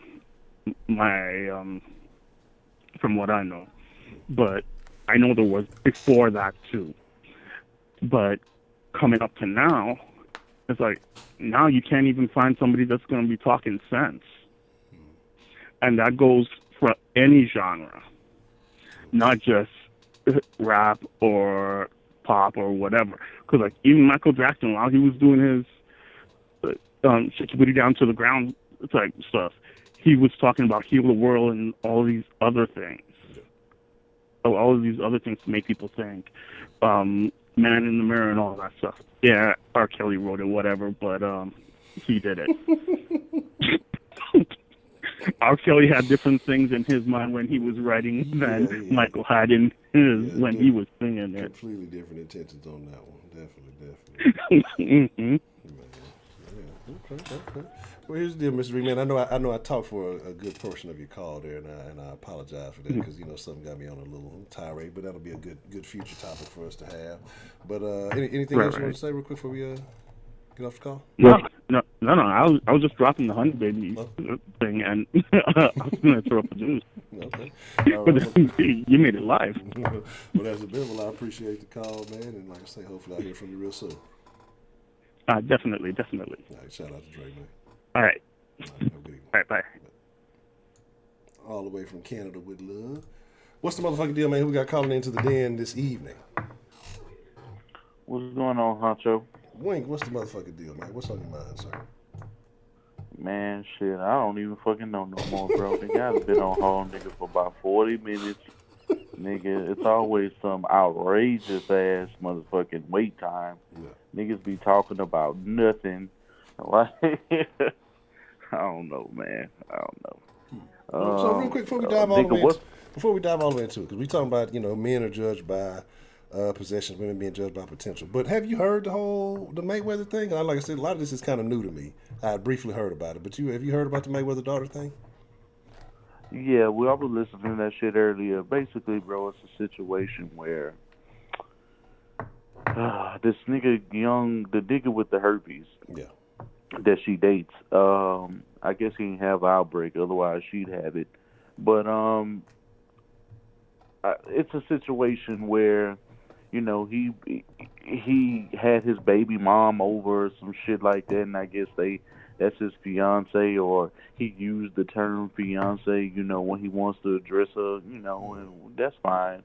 But I guess she was over, his baby mom, the mother of his child was over there. I hate that fucking word, baby mama. That shit is irritating.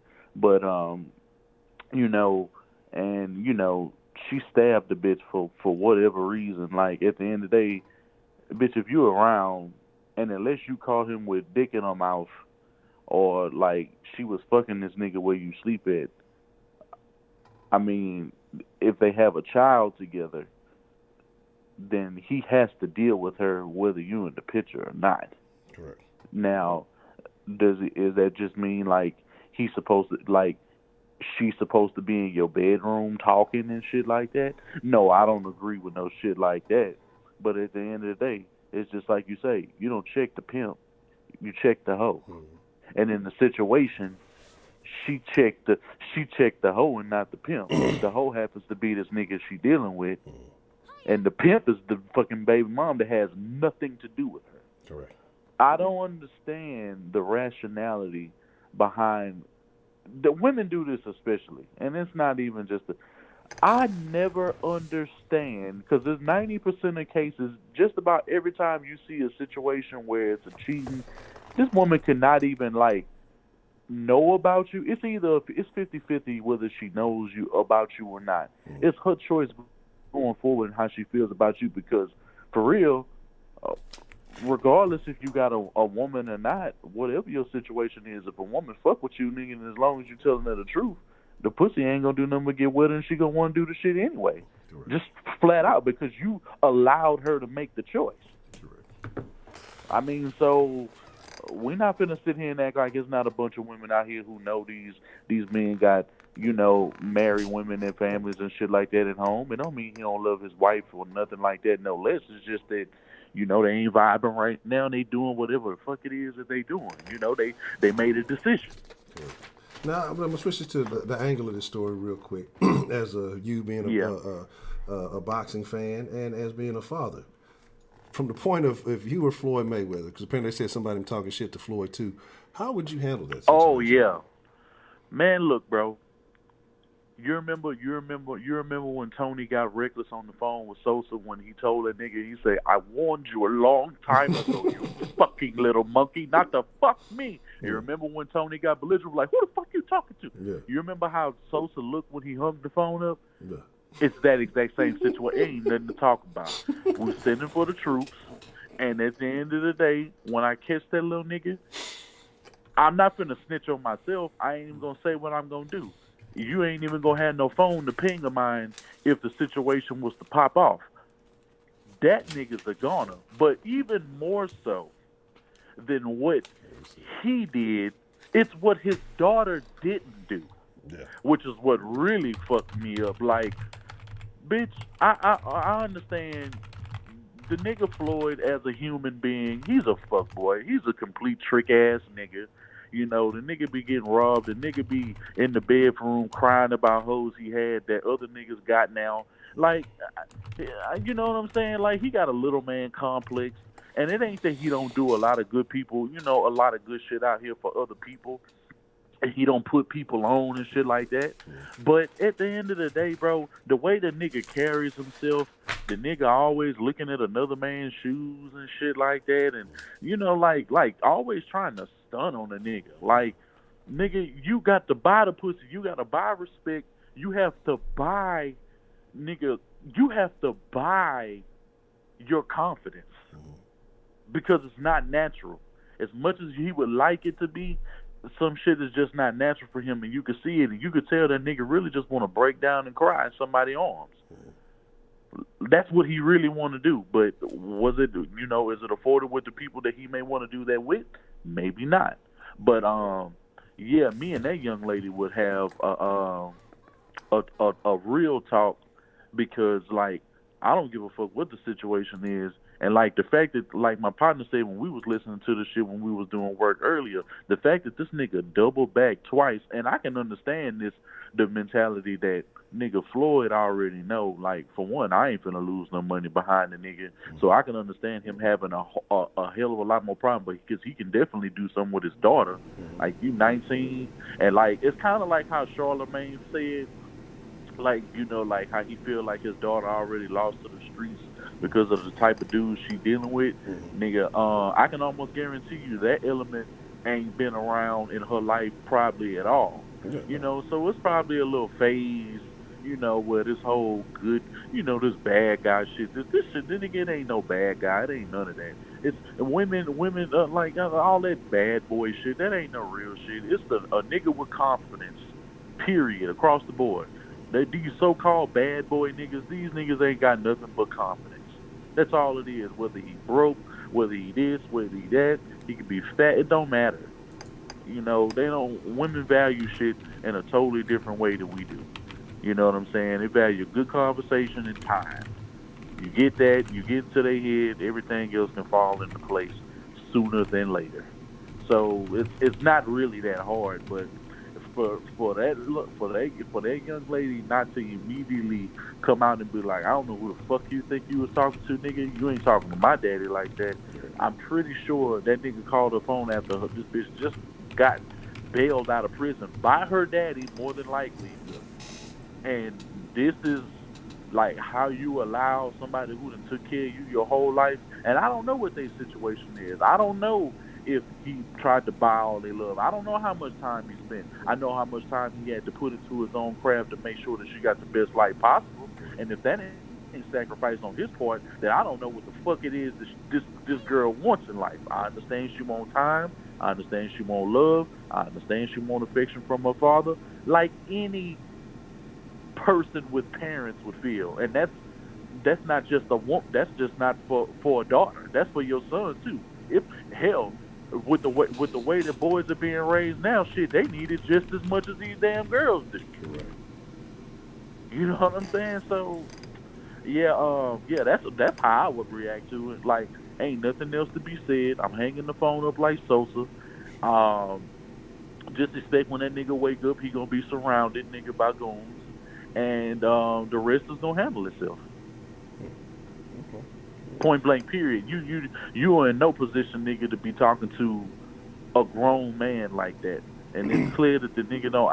And don't get me wrong, I can understand how he feel, but like the fact that you don't even have enough respect for your supposed fiance, let alone her father, nigga, who could come, nigga, beat your ass, but he ain't gonna risk his livelihood for you because he a smarter nigga than that. I mean, say what you will about Floyd Mayweather. I mean, okay, yeah, when the nigga put on the spot, the nigga don't read the best. The nigga can't pronounce words the best, but like, the nigga is far from stupid. He is far from stupid. He's far from being an idiot. He ain't finna lose out on his freedom, and he ain't finna miss out on money and have accounts of shit frozen and this and that behind whooping this drug addict, herpes packing nigga. And like, you know what I'm saying? But you want to fight him if that's the case? Because I don't know how, the shit is transferred. I'm sure definitely some skin to skin contact, but I don't know if it's he has to have an outbreak. He has to have an outbreak. And when it comes to genital herpes and shit like that, because I've done the research on shit like that, you have to have like an outbreak. I guess like if you got like a sore or some shit like that, and that shit is like in your region, then I get that shit is transferable then. But I think like if it's just like laying dormant in you, then you don't really run the risk of really catching the shit. But just about everybody in the country got HSV1. That's like if you get like a cold sore or some shit like that. That's herpes, but it's not like transmittable or no shit like that. You know what I'm saying? But I don't know, man. Yeah, but that's how I feel about it. I mean, how you feel about it? What would you, if that's your situation? What do you do? It's a few things. We gonna have a few people got to learn a couple of lessons. Being Floyd, I wouldn't make a huge deal about it because it's already going to be a situation where a lot of attention is going to be drawn. So even if something did just mysteriously happen to the young kid, then all eyes going to be on Floyd no matter what. So they're going to be looking for how everything is going to tie back to him. But like I say, if it's a situation where, and you can't really just fight the nigga because, when you're a professional, your hands are registered weapons, so you can't just go out and fight the little nigga. Like I say, so again, like there's so much more for you to lose being Floyd than there is, but I'd have to, the daughter would have to learn some lessons, but because I think it's like one or two ways that it could go. You could say cut her off. Well, now she don't have them resources. She's gonna run to the first nigga that will give her all the shit, because that's part of the problem. Being raised like that, since she gonna think that's what it's supposed to be. Oh, you just supposed to give me a bunch of shit. We already live in the day and age of social media and all of the bullshit. We familiar with all that, so she's just gonna run to the first nigga that can provide all that. Before you even get into that, what even makes her feel so confident that she could even fall in a situation like that just because she's packing a vagina? Like, why, as a whole, do women think that because they are women and they have vaginas, they're automatically inclined to be in a situation? And this is not all women. This is not all about, I'm talking about for women who do shit like this. If you are not one of these women, then of course we're not talking about you. But I want to know, why is the arrogance level so high in women when they feel that it comes to material bullshit for men? I never really understood that, because let's be even more frank, they're losing a game that they very well could be winning if they chose to choose. You know what I'm saying? Like, women all day know who they want to talk to, but if they know who they want to be with. They know this, they know that. They sit back, they watch you.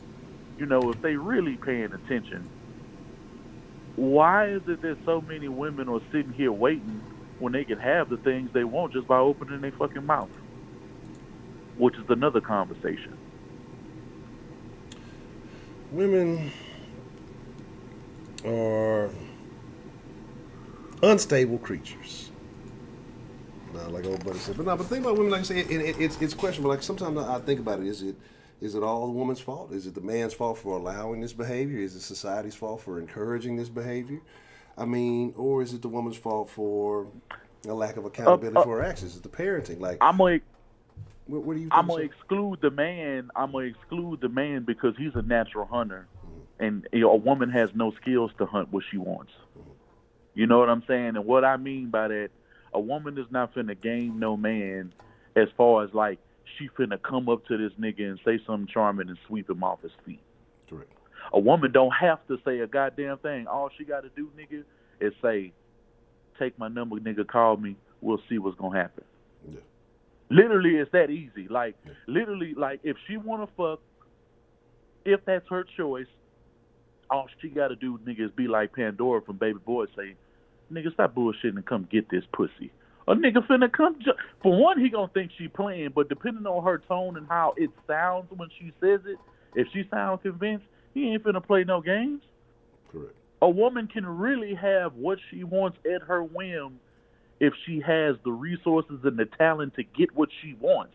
She doesn't really have to work towards anything that she wants besides, okay, her degree and, you know, little shit that she wants to take. You know, if she makes a business or, you know, something like that. But when we're talking in the relationship game, really, what do women have to do? Like, honestly, like, what do they really have to do? Women don't really have to put forth much effort into doing too much of anything, especially when it comes to relationships. As a man, Honcho, regardless of how it may make any female listener, regardless of any woman you've ever dealt with in your life, your woman does not have to bring nowhere near the fraction of what you've ever had to bring to no relationship. What does she have to do? Not talk so much. Fucking be a freak. If you can cook, cool. And if you can't, you'll teach her. Yeah, there's always, it has to be the willingness, the willingness in that part. Some of them just ain't fucking willing, so that's a whole different thing. But be willing, and just be a believer. Outside of them 5 things, and when you try to tell yourself what you need from your woman, and when your woman don't get the response that she feels that she wants you to give her because she thinks she can give you advice on how to be a man, why is it always a situation where you are putting in the effort, you're saying what needs to be said, you encouraging her, you making sure that she's taken care of, and somehow, some way, it gets turned around? Like, I don't get it, bro. I mean, I don't get it. It just overall, a lot of people are really dealing with a shit with people that they don't even know what the hell they want. And that's why I say that's why, you know, listening to, you know, really people, and it's shit that you already know.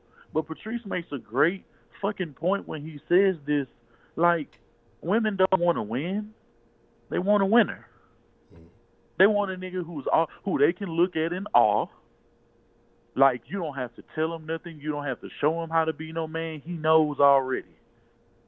But at the end of the day, that sounds very attainable and very easy when it comes from a woman's perspective, because they feel they know what a man is. Majority of them haven't even been raised by a man of that caliber to even know how to even approach that situation. A dude has far more practice and is able to get what he wants versus what he can get. And the reason why is a simple rule. He can take rejection and you can't. If a woman had to go out here and constantly go get at dudes and say this and say that, he might just be like, "Oh, damn, bitch, get away from me. Your breath stink. What's that yellow shit on your tongue? Bitch, you got on purple and mauve?" You know what I'm saying? Like, you know, just like a lot of shit. Like, you got on too much makeup. It could be anything. But let's be real though. Even if that was the situation, how many niggas, knowing how niggas are, would even be with, like, how many niggas just because the opportunity presented itself to them, they would take it? You know, just because. So just about all of them, Honcho. Yeah. So I don't even think that they would still. I don't think that most women would still even deal with that level of rejection. But they would deal with it. Well, to be honest, they deal with it when it comes to the man they really want. Yeah. Okay. Because more than likely, he ain't gonna work. He ain't gonna want her. Yeah, I mean, and a woman will think that's it. She was like, yeah, the nigga aiming way too high for something he feel he can't get. But at the end of the day, more than likely, he'll be able to achieve the things he wants in a relationship before you will. Because most women fall in love and like their man way before he takes it to that level. And that's why relationships end up lasting Just a hell Sarah of a lot donated longer. $10 through No Super woman Chat. can say that she Heidi lasted has in a me in the mouth. relationship or Smiley she didn't face. fuck over Smiley a dude that face. liked her more R.I.P. than she Wink liked at him. court. Smiley Those face. dudes always Smiley get face. treated the Smiley very face. worst. Smiley face. Prepaid Mike donated $20. And then Nobody wants to say it, but I will. Men are the prize. Too many women don't bring shit to the table but average pussy and a lot debt. Fellas, don't settle. Play the numbers. There are far more women than men. Don't settle. The square ass nigga they tried to shit on is the nigga they want down the line, and it's funny to watch. Every time, it's always funny to watch. Appreciate the love, Just Sarah, Prepaid. And I'm glad because this topic was based off a statement that Prepaid made the other day in the Discord. And we were talking about possessions and potential. So shout out to Prepaid, man. Appreciate the love. But you know, and that's just what it is. I think that's where we are in society. I think that's just kind of how the chips have fallen. But I think people are starting to see things differently. And I don't think that it would be as big of a deal if we weren't pushing, if society wasn't moving forward with this whole equality. And again, I'm not negating that women shouldn't have all the same rights, they should have all the same opportunities, but what comes with that is also a bit of a change in the social dynamic.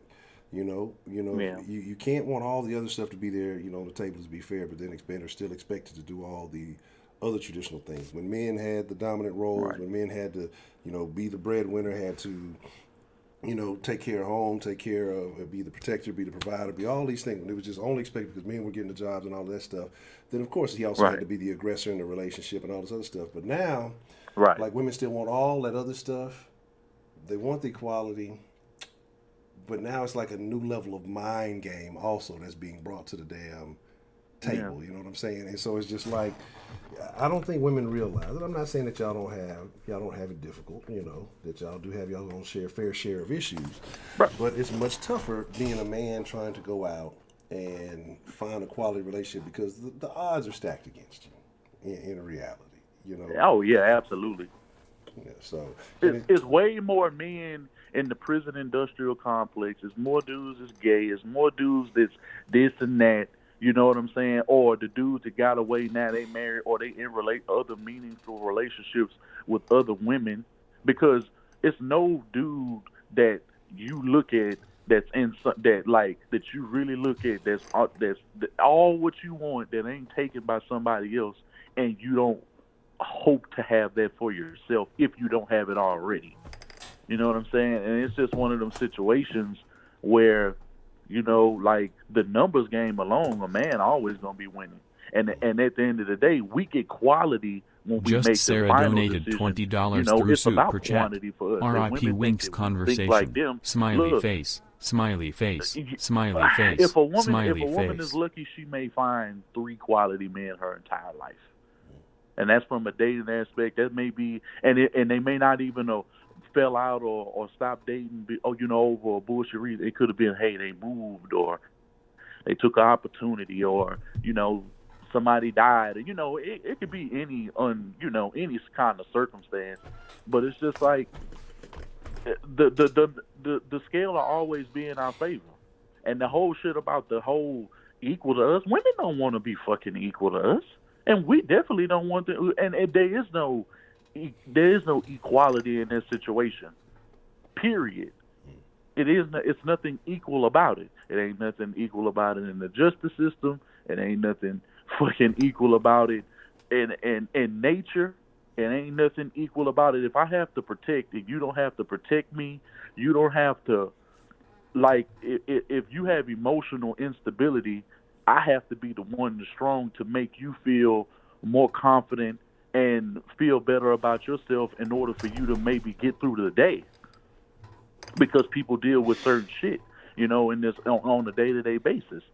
So you can't look to me for one thing, because women, one Heidi thing that they want Kleindienst valuable donated lesson that they $2 teach through men is Super love. Chat. This is severe little Without a D woman, energy. as a man, would you even know love? I think it would be a different form. Because I think that you can have love for certain things, not in the same way that you are in love with a woman. But I do believe that women do show that bring out that other side of you. They do. They are very good at it. And once they done stood the test of time, regardless, and what about the test of time, it don't mean it got to be no 13 years or no shit like that. But at the end of the day, like, you can't just sit in the same situation and act as if, you know, you want a man to be a man, but then dwindle him down because you want to be on his level, because that's what society is putting out there to act like, oh, women have been so below me and now you have to be on a level. No, that doesn't even need to be the situation, because as long as respect is there, compassion, empathy, and the willingness to want to work with each other, why the fuck do you need to be equal? Can your woman go out here and come whoop some nigga ass that fuck with you? Like, is she just finna handle him? Hell no. Hell no. It's a lot of things when you really go down that will never be equal. So why push for it? I agree.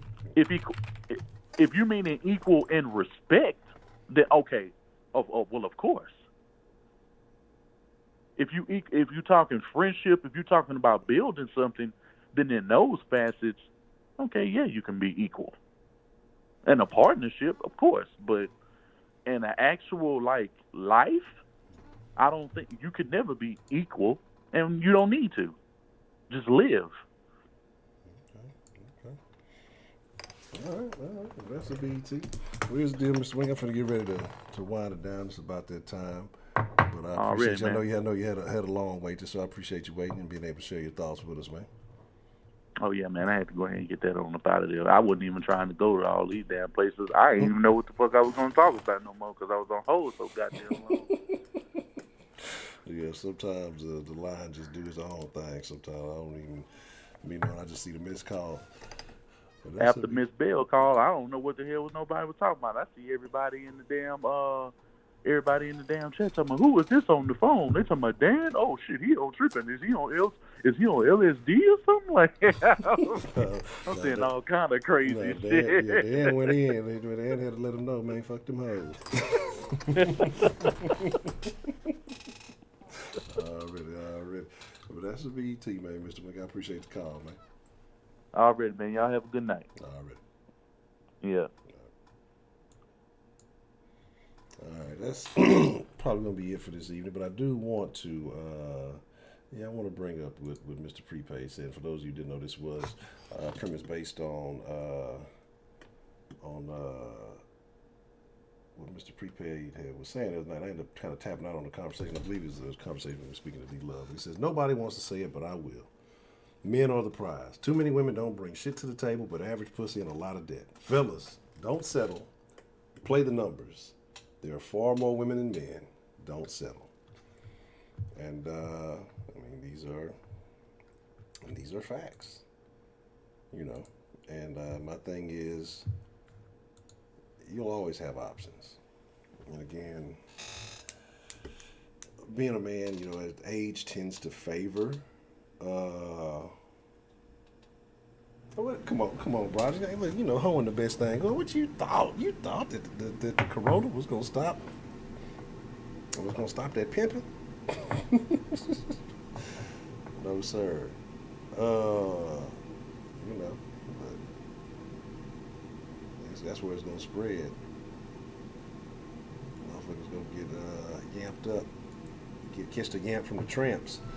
But here's the thing, man. I agree. Like I say, and again, ladies, it's not 100% easy. You know, again, you're.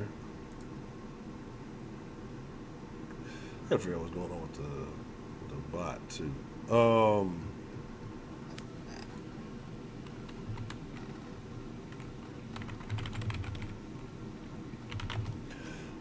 The Urban Dictionary bot was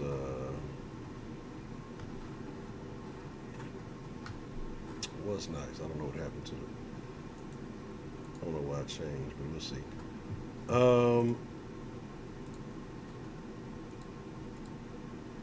Okay, I apologize. There we go. So here's the deal. What we're gonna do is we're gonna keep this thing going until since Miss Just Sarah showed some love. We're gonna keep until the little super chat thing wears off. That's the least I can do. So we'll go for a couple of minutes. A couple of things. Like I say, if Floyd was a normal daddy, I'd tell him to go beat the shit out of NBA young boy. Like, just tell him tell NBA young boy get a license and let him handle it if he was talking shit about him. He'll come back again. That's kind of how I would want to handle it. But it's just like,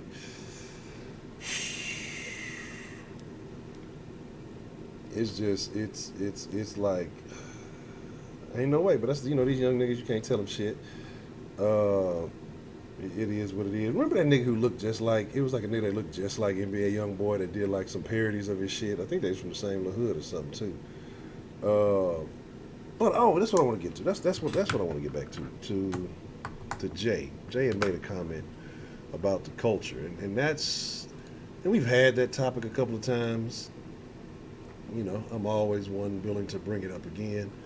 But the culture. My thing is and I'm still asking, what is the culture when it's in reference to black stuff? Because y'all realize anything that's for the culture, it's never these little niggas that's out there doing amazing things. It's not about the kid who gets into all of the Ivy League schools. It's not about the kid with the perfect SAT score or something like that.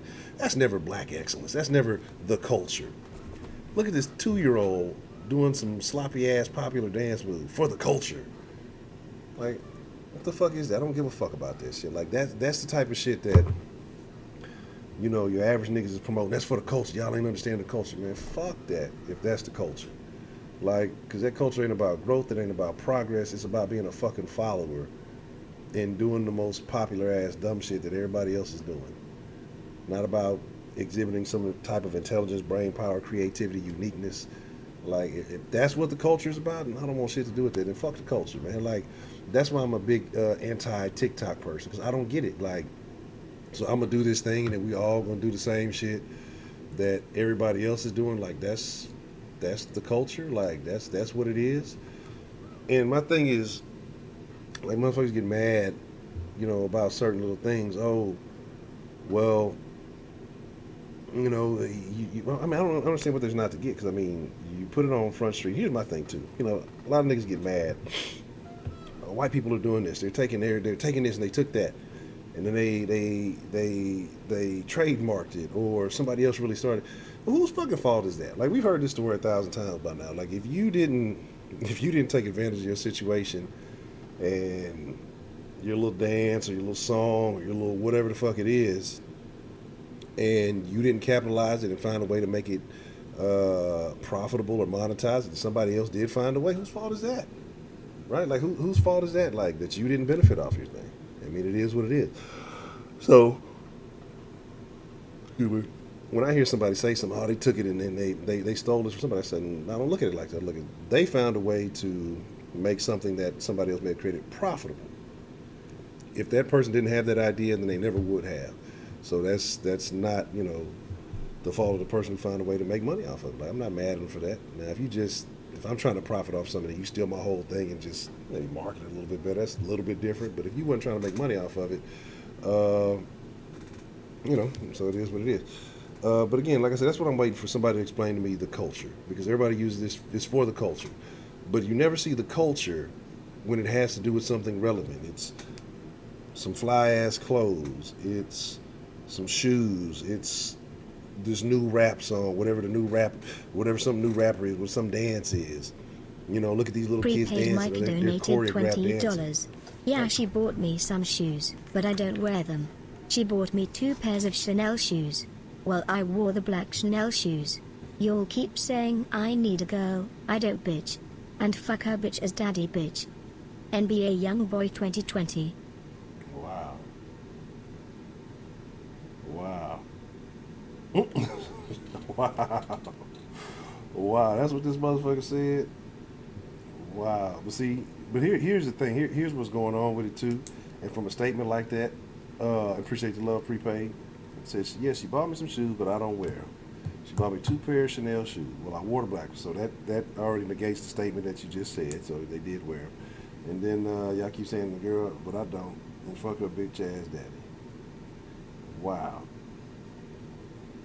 So that means she over there saying some off the wall shit behind the scenes while they pillow talking, while they whatever, because he's not doing anything but expressing shit that she didn't gave him permission to say. You know what I'm saying? Like he didn't went in knowing that he can say these things, and she may not have expressly given him permission. Go ahead and say this about my daddy, but he knows that she's of a level where he can say these things, and she's still gonna do shit. If she's stabbing bitches for him, and this bitch is not from anybody's projects, you know what I'm saying? And from anybody hood, ward, neighborhood, boulevard, block, section, you know, none of that shit. None of that shit. This motherfucker's been spoiled all her life. That's what I tell y'all about niggas always want to associate with a certain section of us.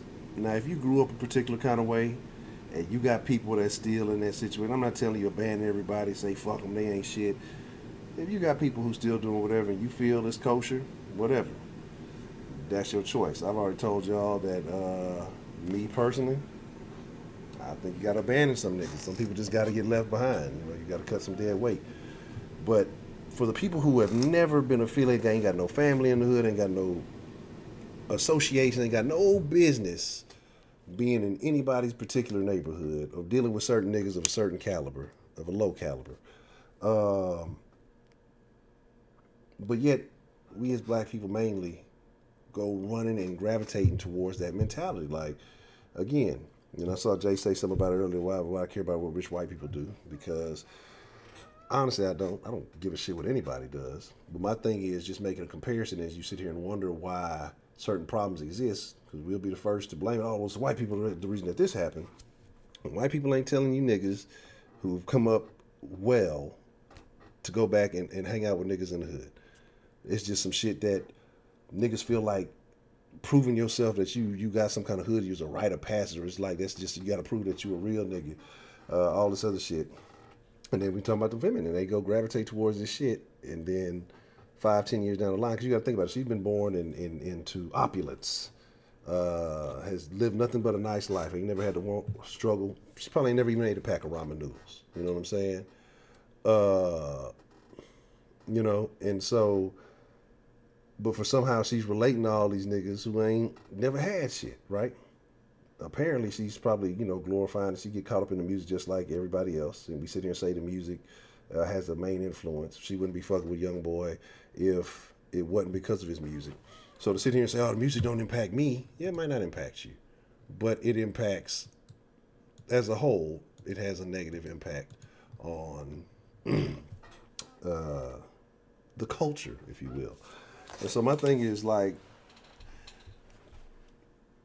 I ain't got no love for it. Like, at this point, my thing is about what's best for society as a whole, right? And I'm not encouraging shit that's going to keep you in a cycle of fucking up and fucking off. Some motherfuckers cannot differentiate the reality from the music, from the entertainment, from any of the shit. To them, it's all one big blend, especially these younger kids who have been raised by these devices, and they, especially with social media, making it so easy for you to interact, to know everything that's going on in somebody's life, like people feel like they know these people. So that makes it even worse. But for a person like her, who was born into millions, to go and do some hood rat shit, that's like hood rat shit. You gonna stab somebody, baby mom, and I agree normally what say that mother of the children is what I prefer to say, but I've also come to a difference too. Some motherfuckers got baby mamas and baby daddies. Some people have mothers and fathers of their children.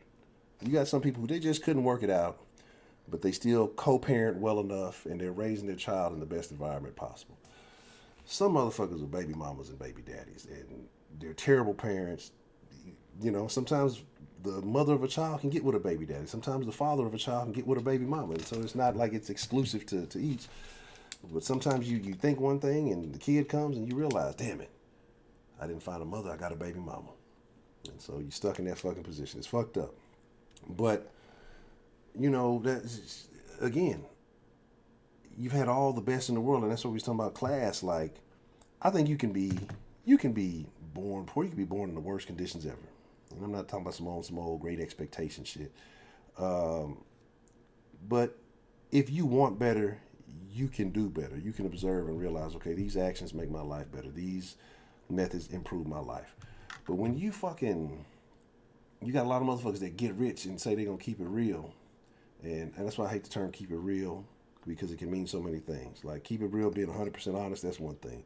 But a lot of people use the term, I just got to keep it real, I got to be me, in reference to, I won't change to better myself. I won't change for my improvement. I'm always going to do what I've always known, which means you're going to stay stagnant in one form or fashion. And that's why I'm not a big fan of the term keeping it real. What else? What's the other thing? Yes, Bill O'Brien doesn't like baby mamas, so, you know, there's that. But today ain't about the culture. We'll probably talk about that sometime this week or something of that nature. Get out of here, Angela. So, you know, and my thing is just like, exactly, prepaid, yeah. The culture is only when niggas doing ignorant shit, exactly. And that's the sad part, man. That's, because again, what did I just see? I just seen a little thing, and it was funny because she did it kind of slick. Young black chick, she just got accepted into Harvard. She got accepted into Stanford and some other schools, but she was doing the thing where I guess she was opening up. I guess this was during the social distancing or whatever, where she had showed that she got accepted into Harvard. And somebody was like, got on her thing, well, don't you mean Stanford or something like that? Shouldn't you have said Stanford? Or are you trying to be cool? Something. So basically, she had to pull out the receipts, as they like to call them, and show that she got into Stanford and Harvard. And then motherfuckers ain't got shit to say after that. You know what I'm saying? Like, that's black excellence. Not because a motherfucker can fucking make individual cheeks twerk. Now, I respect that. I respect the individual cheek twerk, and I'm sure that's talent, and it takes effort to do. But, you know, to sit here and say, you know, that's the culture, get the fuck out of here. What is it, the bigotry, the soft bigotry of low expectations? How you stole my shit. But with that being said, man, hey,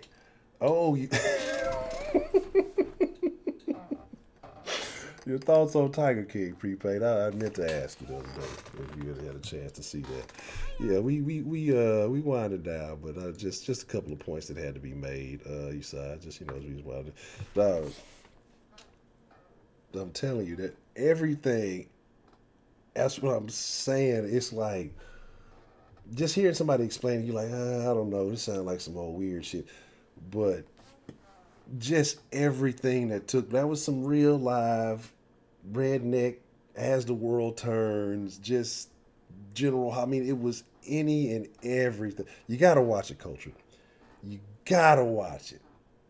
I know you're against it. I know you're anti Tiger King. You gotta watch it. It has now become a staple of America. You know, I mean, I don't necessarily care that much about promoting too much of anything, but this show in particular, because it's just so. It shouldn't be a thing, but it is. You know what I'm saying? Oh, David Spade did some interviews with the Kaz of Tiger King. No, I hadn't seen it. I've seen everything else. Everything else everything else but that, probably. I've seen the fucking kids, and I've seen they've taken and made little kid fucking Tiger King people, and it is just, it's all but the thing about Joe Exotic was just, you gotta give him his card. Everything about him is wrong. Everything about Joe Exotic is wrong, terrible, and should not be. Everything about him is bad. From the meth to the tigers to the polyamorous homosexual relationships, whatever you want to call it. He just got a lot of weird shit going on, right? No, and I didn't know Ladonia. Like I think somebody told me, but I hadn't. I keep forgetting that Ladonia's on Netflix. I've just started fucking with the Ozark. I started fucking with the Ozark, and it's very interesting. It's very interesting so far. But just like I say, everything that had like the loyalty that people had to Joe Exotic is crazy. My nigga, you telling me a fucking tiger bites my arm off? I'm owning the zoo. Like the zoo is mine now. This is now Honcho Zoo, and it's gonna have a picture of my missing arm on it. So you know. Yeah, I'm just like I said, I'm just getting into it. Like right now, I think I'm on episode. I actually think I missed some because I had it on while I was doing some other shit. So I think I kind of got to go back, maybe 2 or 3 episodes. And I'm trying not to say anything, but I'm on the episode where basically the old bookkeeper, we'll just say, lost his job. We'll leave it at that. Oh, and none of it surprised you, Angela? Well, now that explains so much. But, let me go get ready to wind it down, man. I appreciate the love, man. I thank y'all so very much. And I will be making sure I will make sure all the pistachio adjustments are properly made. So it's wild stuff, man. It's wild stuff. Yeah, that's what I'm saying. Like, to me, it's interesting. I know a lot of people refer, it's kind of like Breaking Bad. I see like little hints of where you can say, some of the, not the backstory, but, it's different. It's not quite the same. So, I guess as it develops, we'll see how it goes, man. The damn keeper. We'll have to put some of the wilder callers in some cases. We've had some crazy calls in the den over the, you know what I'm saying?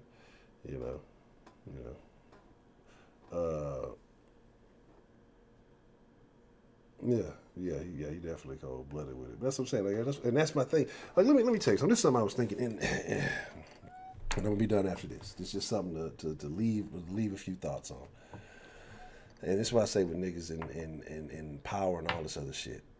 Like, we keep encouraging, especially in this day and age, niggas to be gangsters and do all this other shit. Like, oh, nigga, the street life is cool. But the niggas who got the realest niggas, the niggas who got it, who really just got it, are the fucking politicians. Like, niggas need to be encouraging niggas to be more These are the coldest motherfuckers in the world. Like, I can't stand politicians, but I'm just Sweetberry. I'm sure Ozark was not made to be a personal flick of yours, but yeah. Like I say, we had a couple interesting calls. Like I say, Dan had a very interesting take. Eastside got us jumped off. Let's see, Chill, Miss Bell, Miss Grace called in, Ed called in. And Dre called in. I don't believe if I missed anybody, I apologize, but I think I took notes. But I got to slide, y'all, man. I appreciate it. I'm finna be in the Discord chat for a little bit before I get ready to lay it down here. So if y'all are not a part of the Discord, be a part of the Discord. It's worth it, and I think that's where the best conversation go in. But with that being said, I'll catch y'all in there from Chuck and Produce. I'll put the link in after the stream, so if you're in the chat, I'll put the Discord link in there shortly. But y'all be cool like y'all be cool again. It's been my honor, my privilege, most of all, my pleasure. I don't think I started off today with that. I think I got into talking crazy. I'm